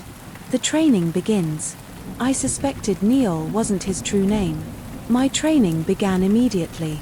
We moved through the canyon like shadows, always staying one step ahead of the construction crews and the park rangers. Neil taught me the secret paths through the desert, showing me how to move without leaving tracks, how to blend with the landscape until I was nearly invisible. But more importantly, he began teaching me the old ways, the forgotten lore of my people. The power is in the land, Neil explained as we sat atop a mesa, watching the sunrise. It flows through the rocks, the plants, the very air we breathe. Your ancestors knew how to tap into this power, how to use it to maintain the balance. I listened intently, trying to absorb every word. It was hard to reconcile this patient teacher with the terrifying creature I had first encountered. But I was beginning to understand the complexity of Neil's existence. But how does this help us stop whatever's trying to break free? I asked. Neil's eyes, currently those of an eagle, fixed on me. The bindings that hold the ancient ones are not just physical, Darren. They are woven into the very fabric of this place. By learning to sense and manipulate the land's energy, we can strengthen those bindings. He instructed me to close my eyes and place my hands on the sun-worn stone. Feel the pulse of the earth, he said. Listen to its rhythm. At first, I felt nothing. But as the minutes ticked by, I began to sense something. A faint thrumming, like a distant heartbeat. And with it came flashes of memory. Visions of ancient peoples. Of rituals performed under starlit skies. Of battles fought against shadowy, monstrous forms. I gasped and pulled my hands away. What was that? Neil nodded approvingly. You're beginning to see. To feel. The land remembers, Darren. It carries the echoes of all that has happened here. In time, you'll learn to interpret these echoes, to use them to guide your actions. The Guardians passed. As the days passed, my senses sharpened. I began to perceive the world in ways I never had before.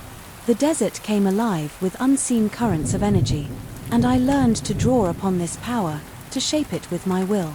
But it wasn't all mystical training. Neil also taught me practical skills. How to track, how to fight, how to survive in the harshest conditions.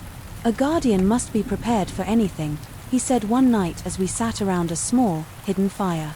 That was when I finally asked the question that had been gnawing at me. Neil, how did you become what you are? For a long moment, he was silent. His form shifted restlessly, human, then animal, then something in between. Finally, he spoke, his voice heavy with the weight of centuries. I was once like you, Darren.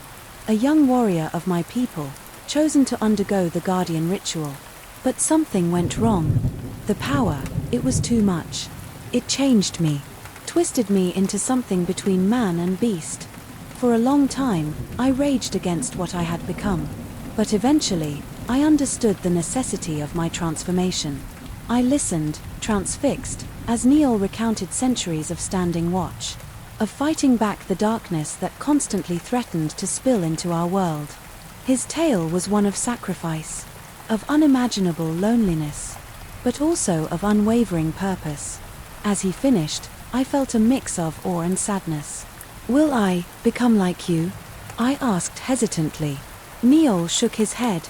No, Darren. Your path will be different. You are of a new generation, with new strengths. You will face your own trials. But you need not fear the fate that befell me. His words were reassuring. But as I drifted off to sleep that night, I couldn't shake the feeling that my trials were only just beginning. Weeks passed. I immersed myself in my training. The outside world felt distant, unreal. I knew my mother must be worried sick. But I couldn't risk contacting her. Not yet. Not until I understood more. Not until I was sure I could protect her. Neil and I moved through the canyons and mesas like ghosts. Always watching. Always listening. We sabotaged construction equipment when we could. Misdirected survey teams. Did everything possible to slow the progress of the Red Rock Development Corp. But despite our efforts, the work continued. And with each passing day, I could feel something growing stronger. A presence. Vast. Alien. Stirring in the depths beneath Chaco Canyon. The pit. That night, I was jolted awake by a tremor that shook the earth. The air felt thick, charged with an energy that made my skin crawl. Neil was already up, his form flickering between shapes, as if he couldn't maintain any single one. It's time, he said grimly. They're making their move. We raced through the darkness toward the main construction site. As we crested a rise, I saw a sight that would haunt me forever. The site was ablaze with unnatural light. Workers ran screaming as the ground beneath them writhed and buckled. And there, at the center of it all, was a hole, a pit that seemed to go down forever, pulsing with a sickly, otherworldly glow. Standing at the edge of the pit was a man in an expensive suit. The CEO of Red Rock Development, I guessed. But something was wrong with him. His eyes, glowing with the same light as the pit. His mouth, stretched in a grin too wide, too full of teeth to be human. Neil growled. Fool.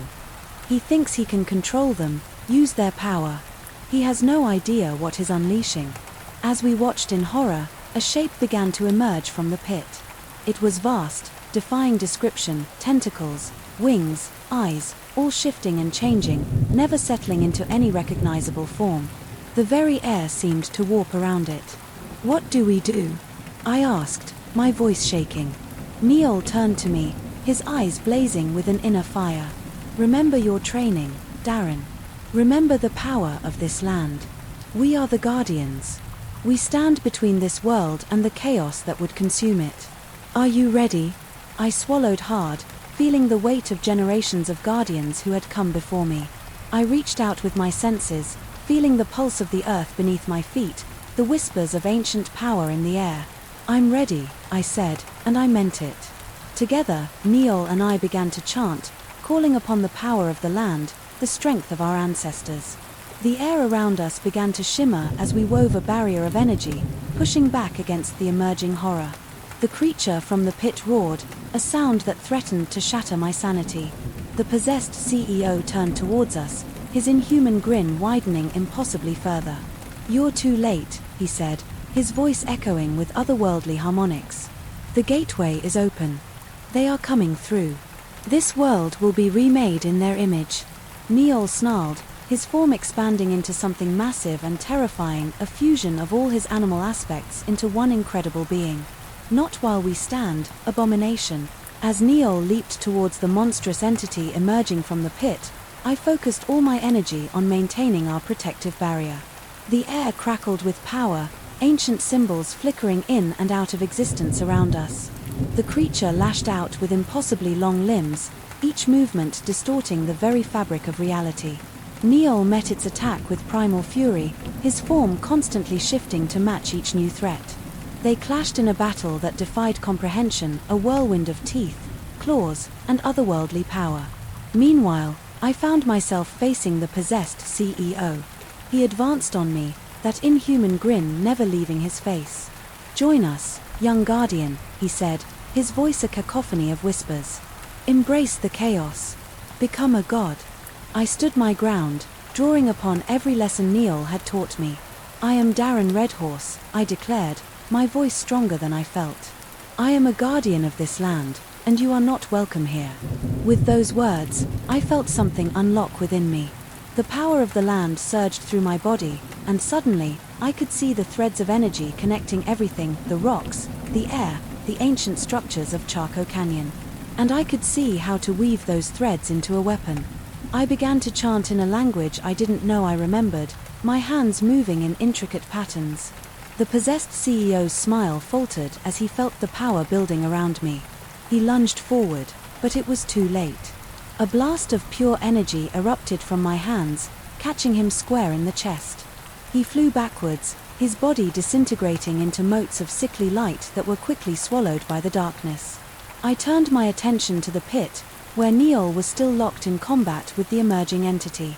Despite his incredible power, I could see that Neol was being slowly overwhelmed.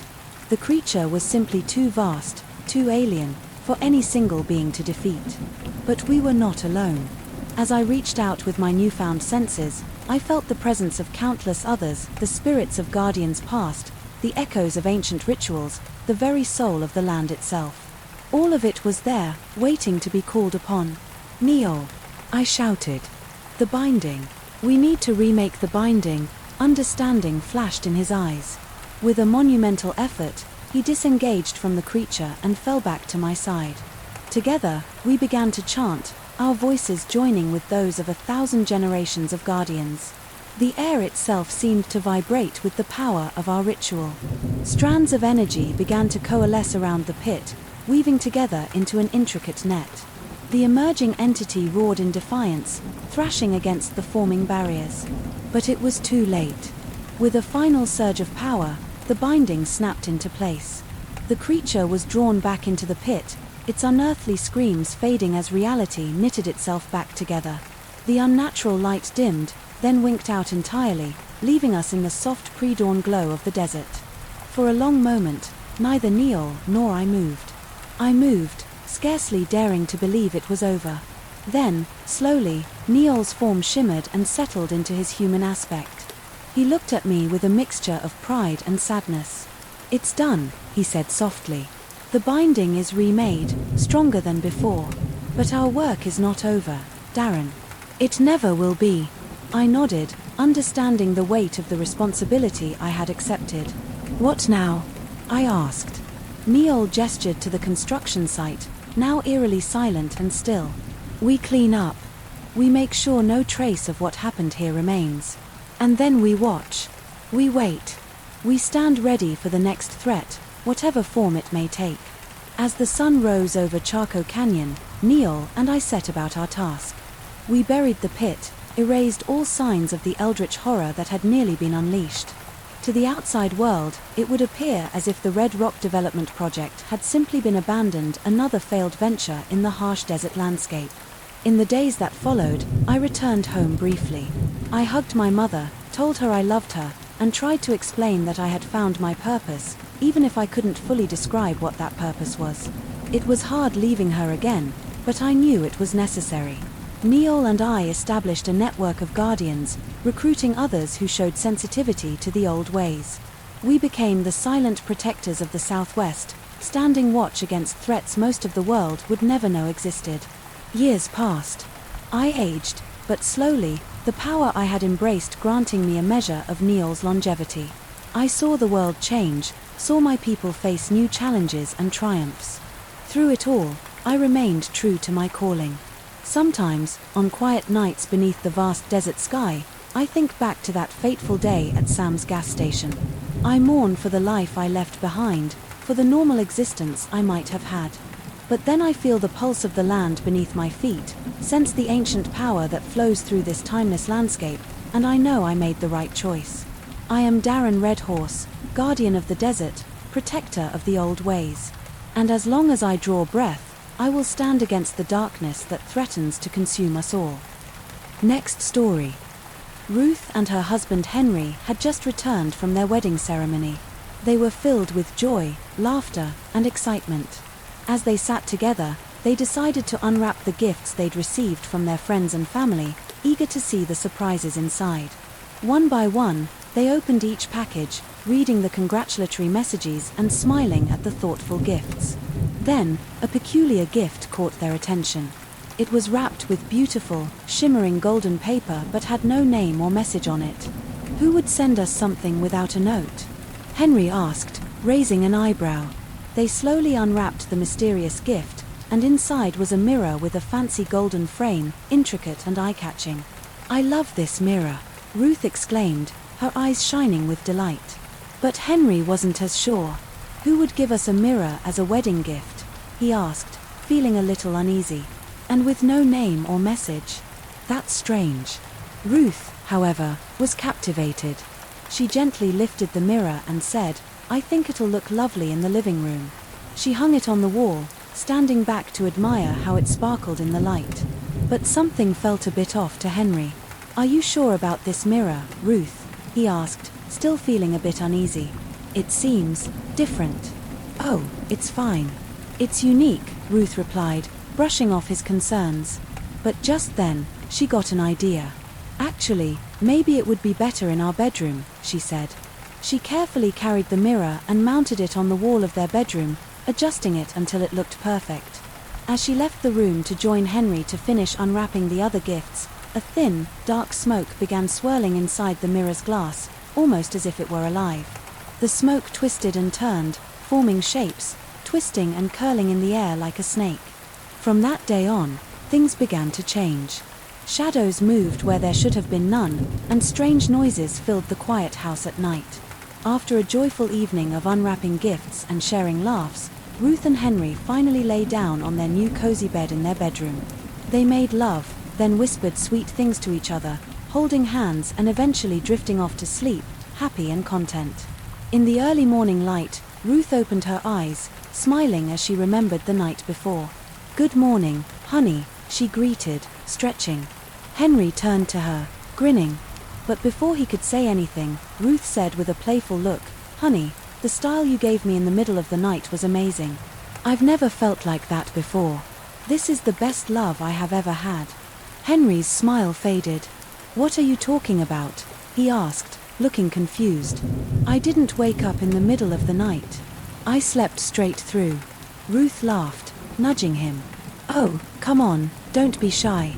I'm talking about how you lifted my legs and, gave me those different styles all night," she said with a grin.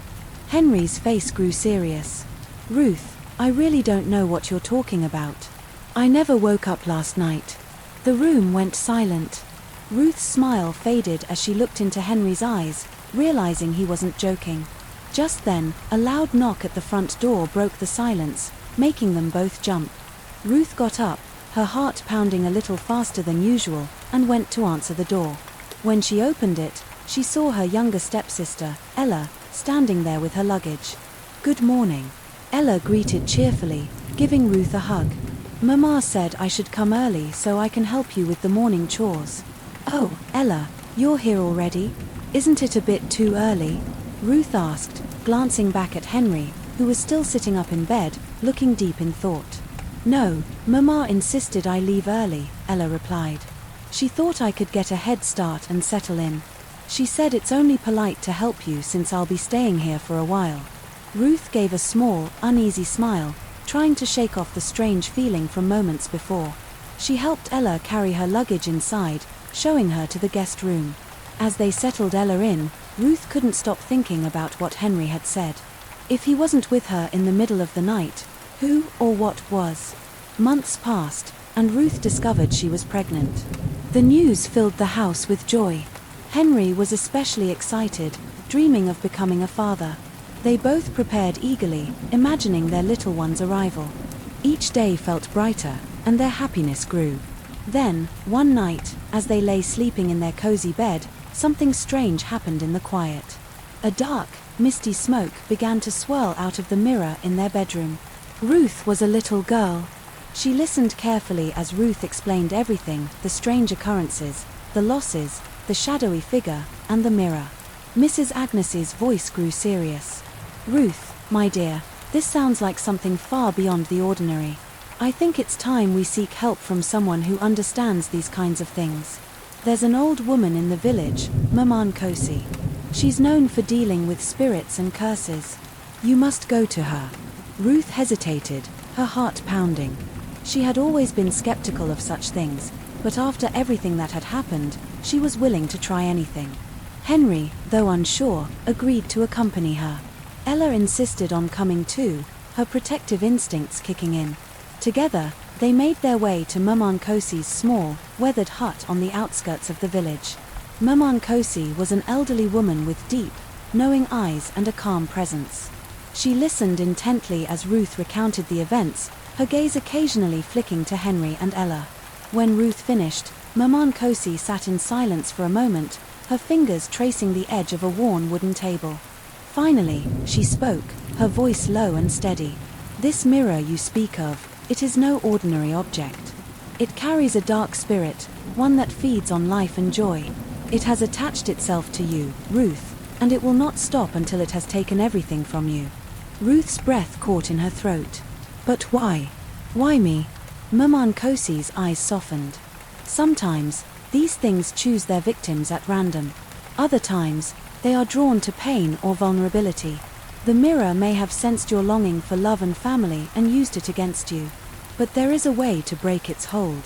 Henry leaned forward, his voice urgent. "What can we do?" "We'll do anything." Maman Kosi nodded. "You must destroy the mirror, but it cannot be done carelessly.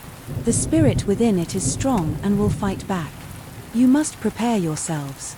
Gather these items: a black candle, sage, salt, and a silver knife. Tonight, under the light of the full moon, you will perform a ritual to banish the spirit and shatter the mirror's power." That evening, the family returned home with the necessary items. The air in the house felt heavier than ever, as if the mirror knew what was coming. Ruth, Henry, and Ella worked together to prepare the space, following Maman Kosi's instructions carefully. They lit the black candle, burned the sage to cleanse the room, and drew a circle of salt around the mirror. Ruth held the silver knife tightly, her hands trembling but determined. As the moon rose high in the sky, casting an eerie glow through the window, Ruth began to chant the words Maman Kosi had taught her. The room grew colder, and the mirror's surface began to ripple like water. The dark smoke emerged once more, twisting and writhing as if in pain. The shadowy figure formed, its eyes glowing with fury. "You cannot destroy me," it hissed, its voice echoing unnaturally. Ruth stood her ground, her voice steady despite her fear. "You have taken enough from me. You will not take anything else." With a deep breath, she plunged the silver knife into the mirror's surface. A deafening shriek filled the room as cracks spread across the glass. The shadowy figure thrashed violently, its form dissolving into smoke. The mirror shattered into countless pieces, the golden frame crumbling to dust. For a moment, there was silence. Then, the oppressive weight in the room lifted, and the air felt clean and fresh for the first time in months. Ruth sank to her knees, tears streaming down her face. Henry and Ella rushed to her side, holding her tightly. "It's over," Henry whispered, his voice filled with relief. "It's finally over." In the weeks that followed, the house felt different, lighter, happier. Ruth and Henry began to heal, their love and trust slowly rebuilding. Ella stayed with them, her presence a comforting reminder of family and strength. Though the pain of their losses would never fully disappear, they found hope in the future. One evening, as they sat together under the stars, Ruth looked at Henry and smiled. "We've been through so much, but we're still here. Together." Henry squeezed her hand. "And we'll face whatever comes next. Together." The mirror was gone, its dark influence vanished. But the lessons it had taught them about love, resilience, and the power of family would remain forever. Ruth knew that as long as they stood together, they could overcome anything. Ruth's scream pierced the night, jolting Henry awake. He sat up in bed, his heart racing, and turned to see Ruth thrashing in her sleep, her face twisted in terror. "Ruth, wake up," he shouted, shaking her gently. Her eyes flew open, wide with fear, and she gasped for air, clutching her stomach.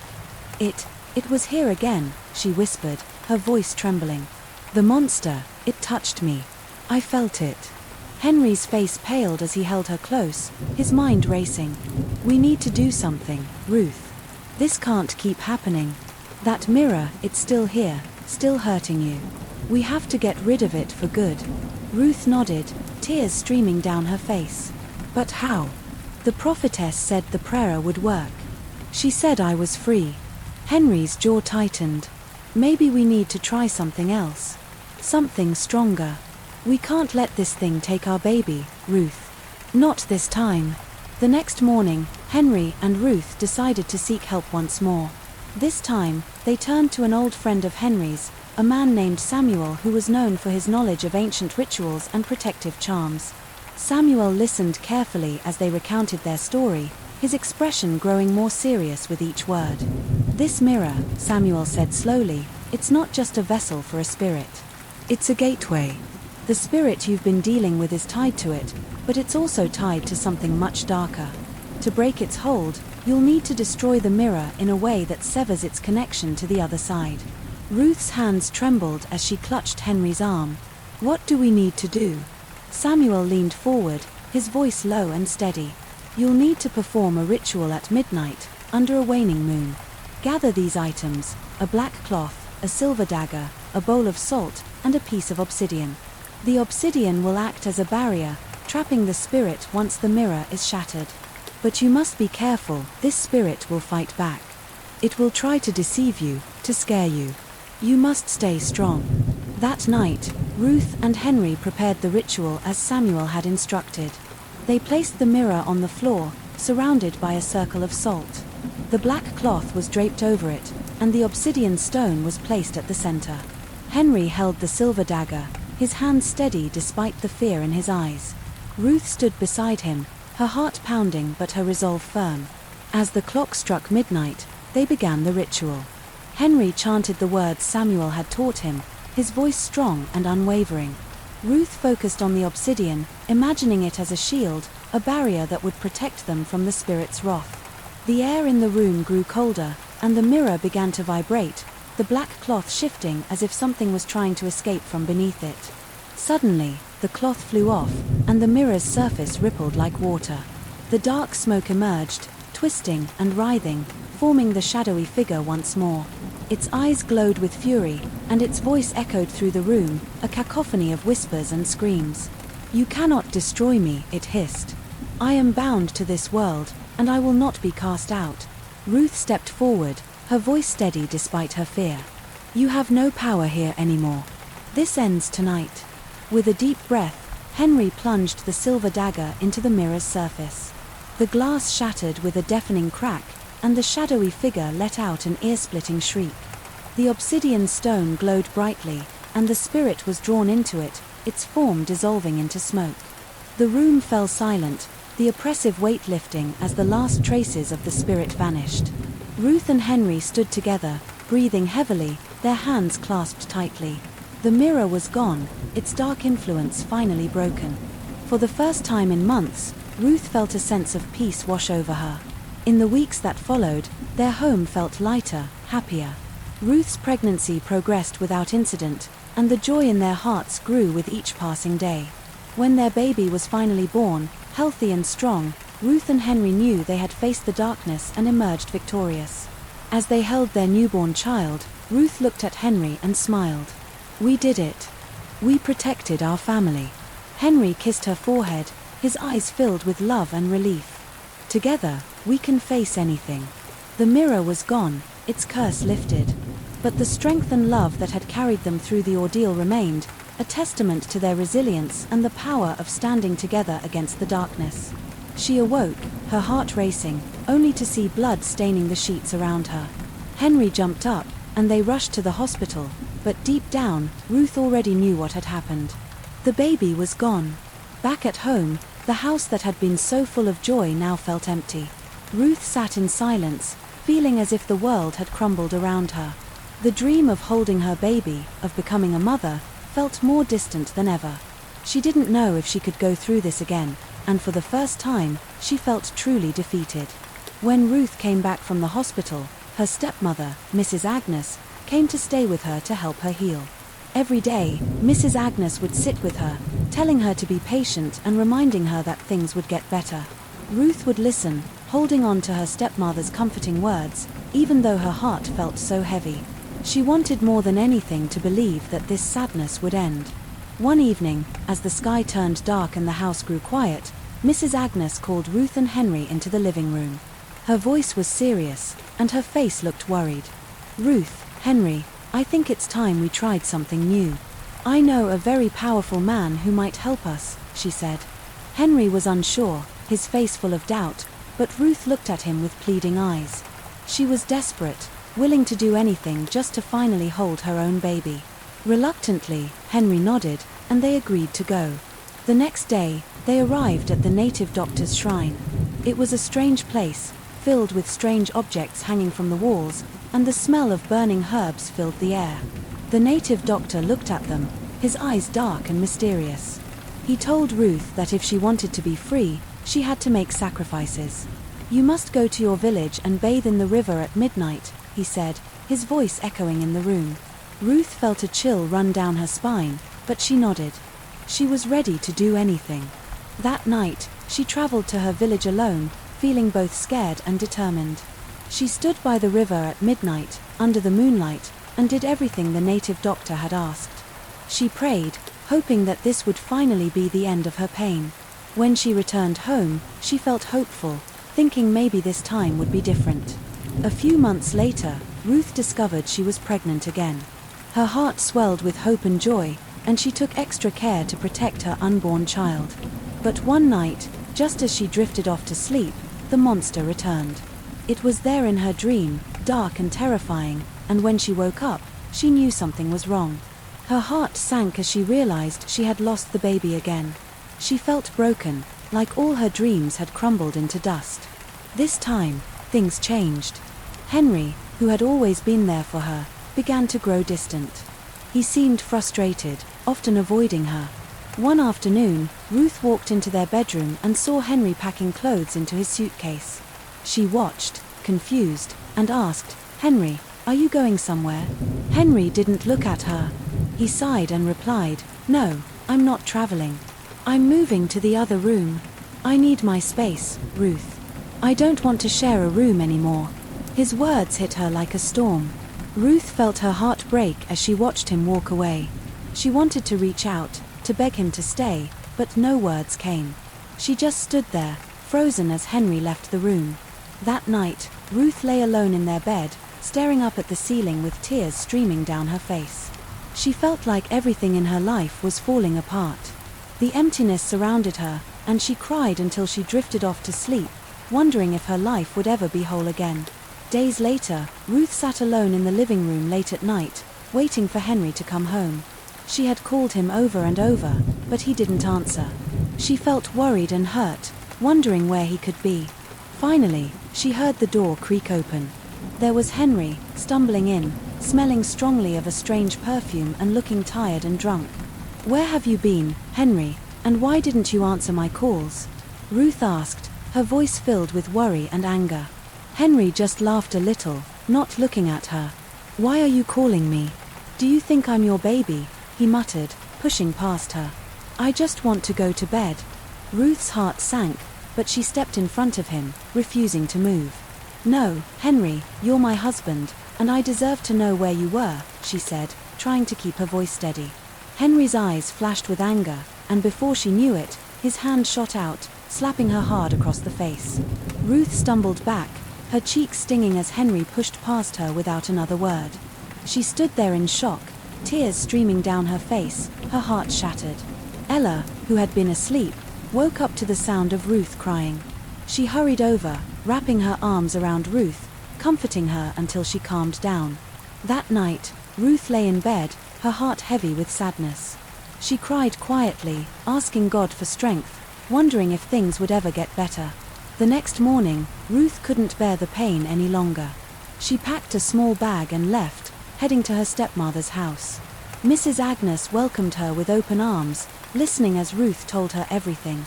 Mrs. Agnes was furious when she heard about Henry hitting Ruth. She called him, warning him that he should never lay a hand on Ruth again. Then she held Ruth, telling her to stay for a few days to rest and clear her mind. But even with her stepmother's comforting words, Ruth felt like a shadow of herself. Every night, she prayed, pouring her heart out to God. "Please, God," she whispered, "I'm just an orphan. Please hear me. Please wipe away my tears." After a few days, Ruth decided to return to Henry's house. She missed him and hoped that maybe, just maybe, things could go back to normal. But when she got home, Henry didn't say a word to her. He didn't apologize, didn't hug her, didn't even look at her. Instead, he acted as if she wasn't there, giving her the cold shoulder. Ruth tried to talk to him, tried to remind him of their love, but he only shrugged her off. Late one night, feeling desperate, Ruth went to Henry's room. She sat on his bed, looking at him with pleading eyes. "Henry, please," she whispered, reaching out to him, "let's try again. How can I get pregnant if you don't even touch me?" Henry looked at her, his face hard. "I'm tired, Ruth," he said, "tired of all the hospital visits, the heartbreak, the losses. Just let me be." Ruth's heart ached, but she stayed there, hoping he would change his mind. But with a sigh, Henry grabbed a pillow, walked out of the room, and left her sitting there alone and heartbroken. One sunny afternoon, Ruth sat quietly in the living room, reading her Bible. She felt a little bit of peace as she read, hoping that maybe things would get better soon. Nearby, Ella was busy cleaning the house, humming softly as she dusted the shelves. Everything seemed calm, but suddenly, Ella stopped. She started coughing hard, clutching her stomach, then she dashed to the bathroom and started throwing up. Ruth's heart skipped a beat. She rushed over, knocking on the bathroom door. "Ella, are you okay?" Ruth's voice was full of worry. After a few moments, Ella came out, looking weak and pale. Ruth gently held her by the arm. "Ella, we need to go to the hospital. I don't want anything to happen to you," she said, her voice shaking. "You're my only sister, and I don't know what I'd do without you." Without wasting a second, Ruth grabbed her car keys and helped Ella into the car. She drove quickly, her heart pounding the whole way. At the hospital, they waited anxiously as the doctor ran tests. Ruth held Ella's hand, trying to stay calm. Finally, the doctor returned, holding a paper with a serious look on his face. "Ella, you're 2 months pregnant." Ruth's eyes widened, and her heart sank. "Pregnant?" she whispered. She felt confused, unsure what to think. Back at home, she looked at Ella, her mind racing. She had to know the truth. "Ella, who's the father?" she asked, her voice gentle but firm. Ella looked down, avoiding her sister's eyes. She hesitated, trying to find the right words. After a long silence, she finally confessed, It's Henry." Ruth's world seemed to crumble around her. She sank to the floor, tears streaming down her face. She thought she knew Ella, thought they had no secrets, but now this was too much. She felt both sad and betrayed. They sat together, both crying, their hearts heavy. After a while, they heard the door open. Henry was back from work. He looked at the two women sitting on the floor, confused. "What's going on? Why are you both crying? Did something happen?" Ruth stood up slowly, her face wet with tears. She walked toward Henry, her hands clenched into fists. She started pounding on his chest, sobbing. You fool," she cried. "You've been sleeping with my sister, and now she's pregnant. How could you do this?" Henry's face turned pale. He dropped to his knees, his own tears beginning to fall. "I'm so sorry, Ruth." I didn't mean for this to happen. Please, please forgive me, he begged. But Ruth was too heartbroken. She turned away from him, feeling like her whole world had shattered. She went into the bedroom, grabbed a bag, and started packing her things. She felt numb, barely aware of what she was doing. As she walked out of the house, she looked back one last time, her heart heavy with sadness and betrayal. Without saying another word, she left, feeling like her heart had been torn into a million pieces. When Ruth got home, she felt broken. Her heart ached, and her tears seemed endless. She told her stepmother everything that had happened, how her own sister, Ella, was pregnant with her husband, Henry's, baby. Her stepmother, Mrs. Agnes, listened quietly, but her face grew serious and angry. She couldn't believe the betrayal and felt deeply disappointed. Mrs. Agnes called Henry and Ella over for a serious talk. She looked at both of them sternly, her eyes full of anger and sadness. She scolded them, saying, "What you both did is terrible. You have hurt Ruth and brought shame to our family." Her voice shook with disappointment. After a long pause, she said, "But what's done is done. No daughter of mine will have a baby in this house without being married. Henry, you must marry Ella, and marry her fast, before her pregnancy starts to show." Ruth cried all night. Her heart was shattered, but a small part of her understood that maybe her stepmother was only trying to do what was best. What she thought was best for Ella now that things had gone so wrong. Ruth couldn't stop blaming herself, wondering if maybe she should have paid closer attention to her sister. 2 weeks later, Henry and Ella had their wedding. Ruth felt like she was watching a bad dream that she couldn't escape. Ella moved fully into the matrimonial bedroom with Henry, and the two seemed happy together. Life went on, and Ella seemed to be enjoying her new life as Henry's wife. Henry treated her like gold, always doting on her and making sure she was comfortable. As Ella's pregnancy reached 8 months, Henry threw a huge party to celebrate. He was so proud that they had come this far, and he wanted everyone to join in the joy. Friends, family, and neighbors gathered, filling the house with laughter and excitement. Ella's mother was thrilled, her eyes sparkling with happiness for her daughter. During the party, Ella excused herself to touch up her makeup.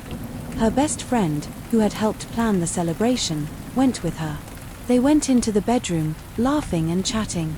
Ella walked up to the mirror to check her lipstick, fixing her hair as she looked at her reflection. Her friend noticed the mirror and wrinkled her nose. "Ella," she said, "is this Henry's mirror? I think it's kind of ugly, especially with those gold designs around it.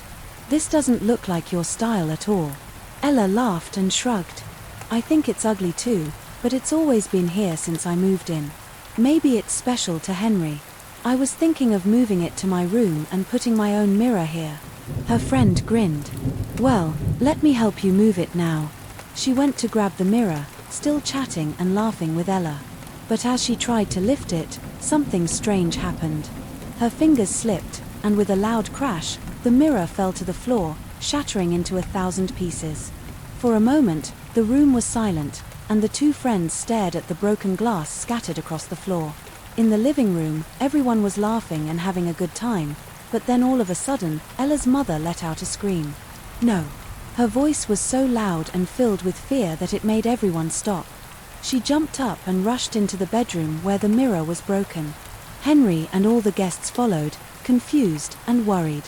When they got to the bedroom, they saw the mirror shattered into tiny pieces on the floor. Ella's mother dropped to her knees right next to the broken glass and started crying. "I'm finished. I am finished." Her cries were so loud, and she looked truly scared. Everyone in the room was puzzled and kept asking, "What's wrong? Why are you so upset over a broken mirror?" Ella felt embarrassed and tried to calm her mother down. "Mom, please stop embarrassing me. It's just a mirror. We can get a new one." But Ella's mother shook her head and shouted, "No, this is not just a mirror. This mirror is my life." Everyone was shocked, and they looked at her with wide eyes. They had never seen her act this way before. She took a deep breath, her face pale with fear, and began to speak. "I have to confess. I gave this mirror to Ruth, my stepdaughter, on her wedding day, but it wasn't a gift of love. I gave it to her to secretly watch her, to control her, and to ruin her life." The guests gasped, unable to believe what they were hearing. Ella's mother went on. From the moment I met Ruth's father, I knew he would only marry me if I promised to love Ruth like my own daughter. But I never truly loved her. I was jealous of her. She took too much of his attention, and he loved her deeply. Even after I had Ella, he treated Ruth better. I pretended to love Ruth so my husband wouldn't know the truth, but deep inside, I was filled with hate.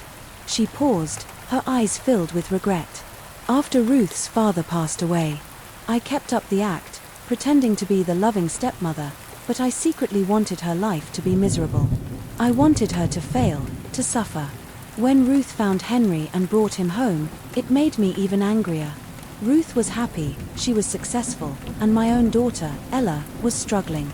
I couldn't bear it. Everyone stared, too stunned to speak. She continued, so I went to a native doctor. He gave me this mirror, a magical mirror. He told me to place it in Ruth's room. This mirror would allow us to see into her life, to know her every move. Every time she got pregnant, we used the mirror to cast spells to make her lose her baby. We even made her husband start to hate her. But there was one condition: the mirror must never, ever be broken. That's why I am finished. Tears streamed down her face as she looked around the room. I am so sorry for everything I did to Ruth. I was wrong. My jealousy ruined my life. Just as she finished, a strange look came over her face. She began to pull at her clothes, looking lost and confused. She stood up, looking around as if she didn't know where she was, then suddenly ran out of the house, out of the gate, and disappeared into the street. It was like she had lost her mind. As Henry and the guests rushed outside the house, they were all looking around, trying to see where Ella's mother had run off to. But then something surprising happened. Henry's gateman walked over, looking nervous and scared.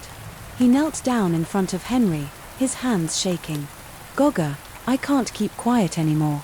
I have to confess," the gateman said in a trembling voice. Everyone turned to him, confused. He took a deep breath, then looked up at Henry. "Ella's baby, it's mine. I have been sleeping with her, and when she got pregnant, we made a plan. She would seduce you and make you think the baby was yours because I knew I couldn't take care of it. I'm sorry, sir, but I want my baby." Gasps filled the air. People couldn't believe what they were hearing. Ella fell to the ground, crying and begging for forgiveness, her face wet with tears. Henry was speechless. His face turned red with anger and hurt. He couldn't take it anymore. He quickly got into his car and drove off. The guests, feeling awkward and uncomfortable, slowly left, each one heading to their own home, leaving the place silent and empty. Henry drove straight to Ruth's house, his mind racing with guilt. When he arrived, he found Ruth lying on the floor in the living room, her eyes closed, holding her Bible as she prayed. She was asking for peace and strength, unaware that Henry was watching her with tear-filled eyes. Henry slowly knelt beside her, his head bowed. When Ruth looked up, she was surprised to see him there. "Ruth, I'm so sorry," he whispered. He told her everything, the truth about her stepmom, Ella, the gateman, the lies, and the heartbreak.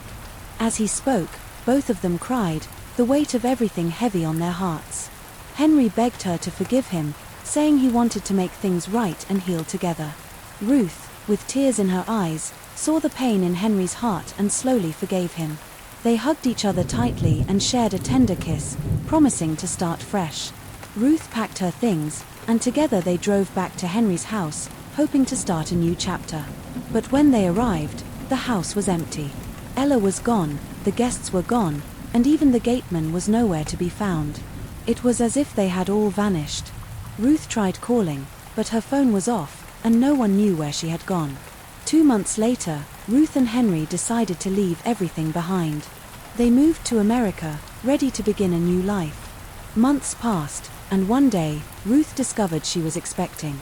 Henry was overjoyed, and both were filled with happiness and hope. This time, everything went smoothly. Ruth carried her baby safely, and when the time came, she gave birth to healthy twins, a beautiful boy and girl. The couple finally had their happy ending, filling their new home with love and laughter.